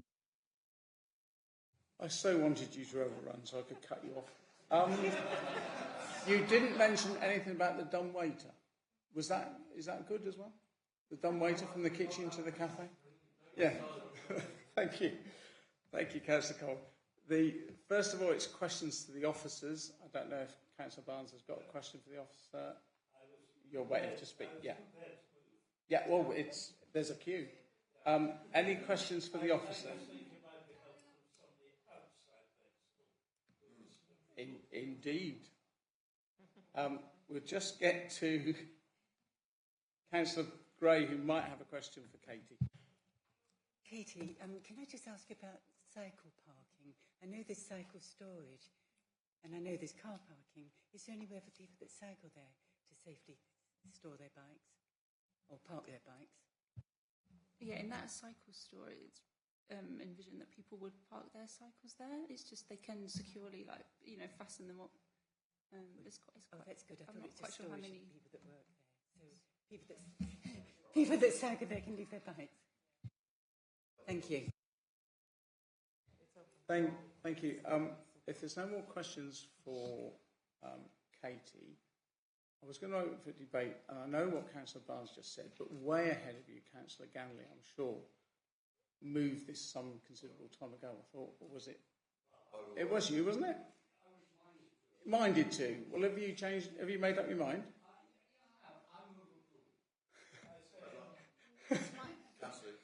Hang on. Can you move approval on with your microphone on, please, Councillor Gamble? Chairman, I'm very happy to move approval of this application. I second. Can I propose an amendment to extend the opening hours? No. Can't? I can propose, and then subject to licensing agreement. No? Whoever it is. You have to respond. Yes, respond before I take.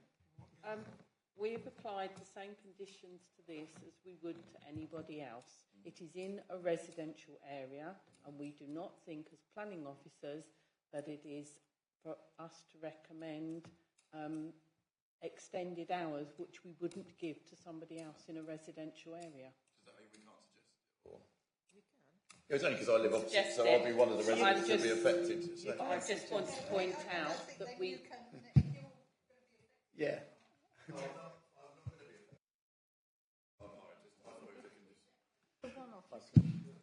Surely, I propose an amendment. If anyone would like to back me, that's fine.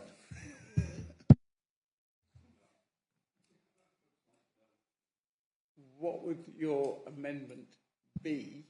What would the new end time be? Just in case anyone was minded to. I don't think they were particularly. Yes. Rather than extend ours generally, surely if you've got a specific event, you can actually apply for licensing. That's what I was thinking. And I would have thought that's a better way of handling it, given it's a residential area. But I think licensing couldn't approve going beyond what the planning condition is. Sorry. They can? There's a debate here. So that's why I'm not on the licensing committee. Licensing would come to us and ask us what the planning restrictions are, and we would say these are the planning limits, but there is nothing to stop the licensing committee for granting longer for certain events or whatever. But it would still leave us open to take enforcement action if there was a continual problem. So if there was a continual problem, then it may be an issue. Thank you for that clarity. Councillor Stanger, I think, is just going to tell me he's going to leave it as is. I'm going to withdraw my amendment. Right, so moved by Councillor Ganley, seconded by Councillor John Barnes. The motion is that we grant full planning permission. All those in favour, please show. All those against. Even the public gallery were voting then. That is carried unanimously and permission is granted. Thank you.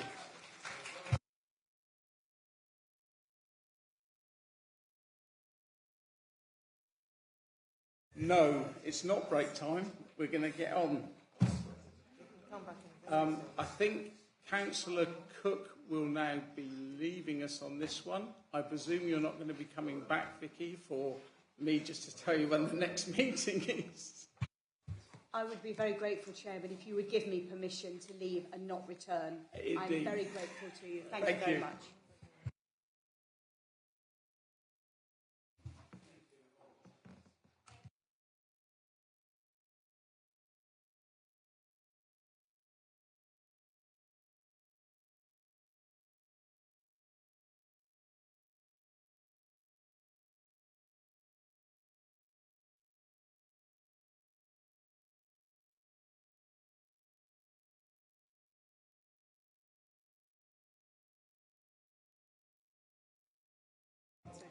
Yes, as soon as Councillor Cook is out that door, I will call it. Thank you, Councillor Cook. Bye-bye. Right, agenda item 10, application RR 2024-729P, the Emmanuel Centre, land north of Harrier Lane, Battle, TN 330FL. The proposal is the regrading of an existing slope to accommodate footpath widening along Harrier Lane, including engineering works, drainage and landscaping. This is before the committee as this is an application on behalf of Rother District Council. And the recommendation is that it be resolved to grant full planning permission subject to conditions. The officer presenting this is Sarah Shepherd. Sarah, please. Good afternoon, councillors, as it is now. Right, you've heard what this application is for. Here is the site. The application relates to the Blackfriars development, and that work, as you know, is being undertaken by the council's housing company. The proposals are in respect of requirements by East Sussex Highways Authority for the provision of improved footpath connections from running eastwards from the site across the front of the Emmanuel Centre. The proposals include the removal of a retaining wall to enable construction of the required footpath width. This in turn requires regrading of the grass embankment, removing spoil deposited there during the construction of the Emmanuel Centre in 2014. If I go to this aerial image, you can see here, this is where they've started the Spine Road, which runs through in this area and goes up southwards, running up to the Spinney from Harrier Lane. This is the piece of land that we're referring to. As you can see here, this is an embankment up here. I know several of you have been to the Blackfriars development before, so you'll know that there's quite a steep ramp that goes up into the Emmanuel Centre. The Emmanuel car parking facility is along here at the top of this bank. This is the plan that highlights the area of embankment. There's trees to the edge there, which you can see on the aerial, and there's some more scrub around the front and the edges that run up the side of the access here. This is the grading section through the site. Here is the wall that runs along the edge of the verge area at the moment. The purple line was the original, and that is proposed again to be the reprofile for the area here, and this area will be removed upon removal of the retaining wall, regraded, replanted. All right, move on. This is a photograph from Harrier Lane. Here's the wall that needs to come out. This is the entrance to Emmanuel. This is the entrance to Blackfriars here. And you can see that there's a mix sort of hedging along behind the wall here with a few small trees. The application is accompanied by landscaping and BNG, biodiversity net gain, which will be provided both on and off the site. The recommendation is for approval subject to conditions. However, as members are aware, new legislation has come into force regarding BNG, and discussion has been ongoing this week in respect of the most appropriate form of condition wording and any requirement for a legal agreement in relation to the BNG. As such, the recommendation is to approve, but that it be delegated to the development manager, subject to agreement with legal on the actual final wording for the condition and any legal agreement requirement. We've had no objections to the works from our biodiversity officer, landscape officers, engineers, etc.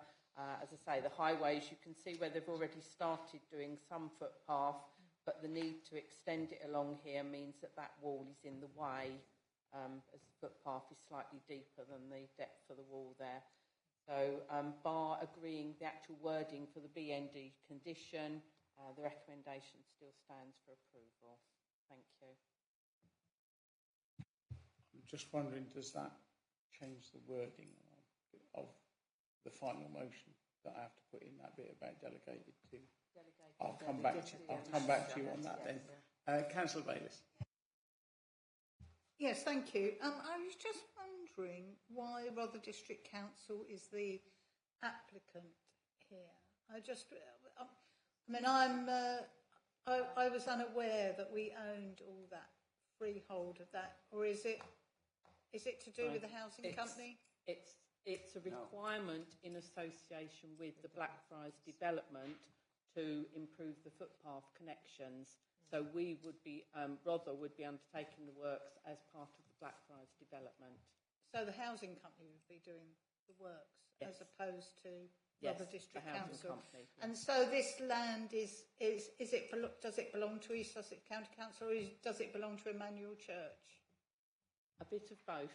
The grass verge that you can see up to the retaining wall is county highways.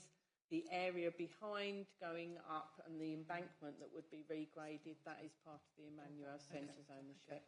Thank you. Thank you. Thank you. Councillor John Barnes. Sorry, I take it this is on the Spine Road and therefore our project, not the housing company's project. But be that as it may, it's clearly A, necessary, and B, is going to be handled well. So I'm happy to move. Yeah, I think originally, I think there was some discussion, it could have been just included in the Blackfriars business instead of coming as a separate, but it's come separate because it's come separate. So can I just clarify that? Although there was always the intention to improve the footpath connection, the exact details of it hadn't been finalised prior to the Section 278 agreement with the county highways, and that's why it's come along later. Right, thank you. I've got Councillor Gray, Councillor Mear, Councillor Stanger. Councillor Gray. Gray? I thought you had your hand up. Oh, no. You were anticipating something. Councillor Mear. I'm trying to work out why the regrading is necessary. I can see that the retaining wall needs to be moved, but why remove all that earth? It shows up on one of the other plans. There has been some bits of earth movement. There's cracking and things within that spoil that's been deposited following the development of the Emmanuel Centre, and there is a concern that once you remove the retaining wall at the foot of it, then there could be a fear of it sliding down a bit. And presumably once that spoil's removed, they'll be back to what was the original, and it'll be fairly stable. That's what the word I was looking for. Councillor Groner. Yeah, sorry. We haven't built any houses on here, and I don't think we're clear on how we're paying for building houses on here. So why are we spending loads of money on pavements? Is that a really dumb question? But no, I think that's part of the development. It's just like, why are we doing this, guys? I don't necessarily think it's part of our consideration. It's just they need to do this and they need to have permission to do it. But it is linked to the Spine Road and the money on that. Computer says. Right. Councillor Barnes, did you say you were going to move? Right, thank you. Sorry. Councillor John Barnes moves the motion, which I will get Sarah to read out because she added the wording to it. Seconded by Councillor Stanger and 101 other people. Sarah, could you read out that wording, please? Thank you. Recommendation to approve, but delegated to the development manager for agreement with legal on the condition wording that's required in relation to BNG. Yeah, well, that was clear, wasn't it? All those in favour, please show clearly. Thank you. All those against? Thank you. That is carried. Thank you. That's the end of that matter. The one thing left is the next meeting, which there's not one next month. It's in September. Well, there's not a scheduled one for September. Next meeting is September. The next site visit is due on the 3rd of September, Tuesday. Next meeting here on the 5th of September. And with that, thank you, Noah, and thank you. The meeting is closed.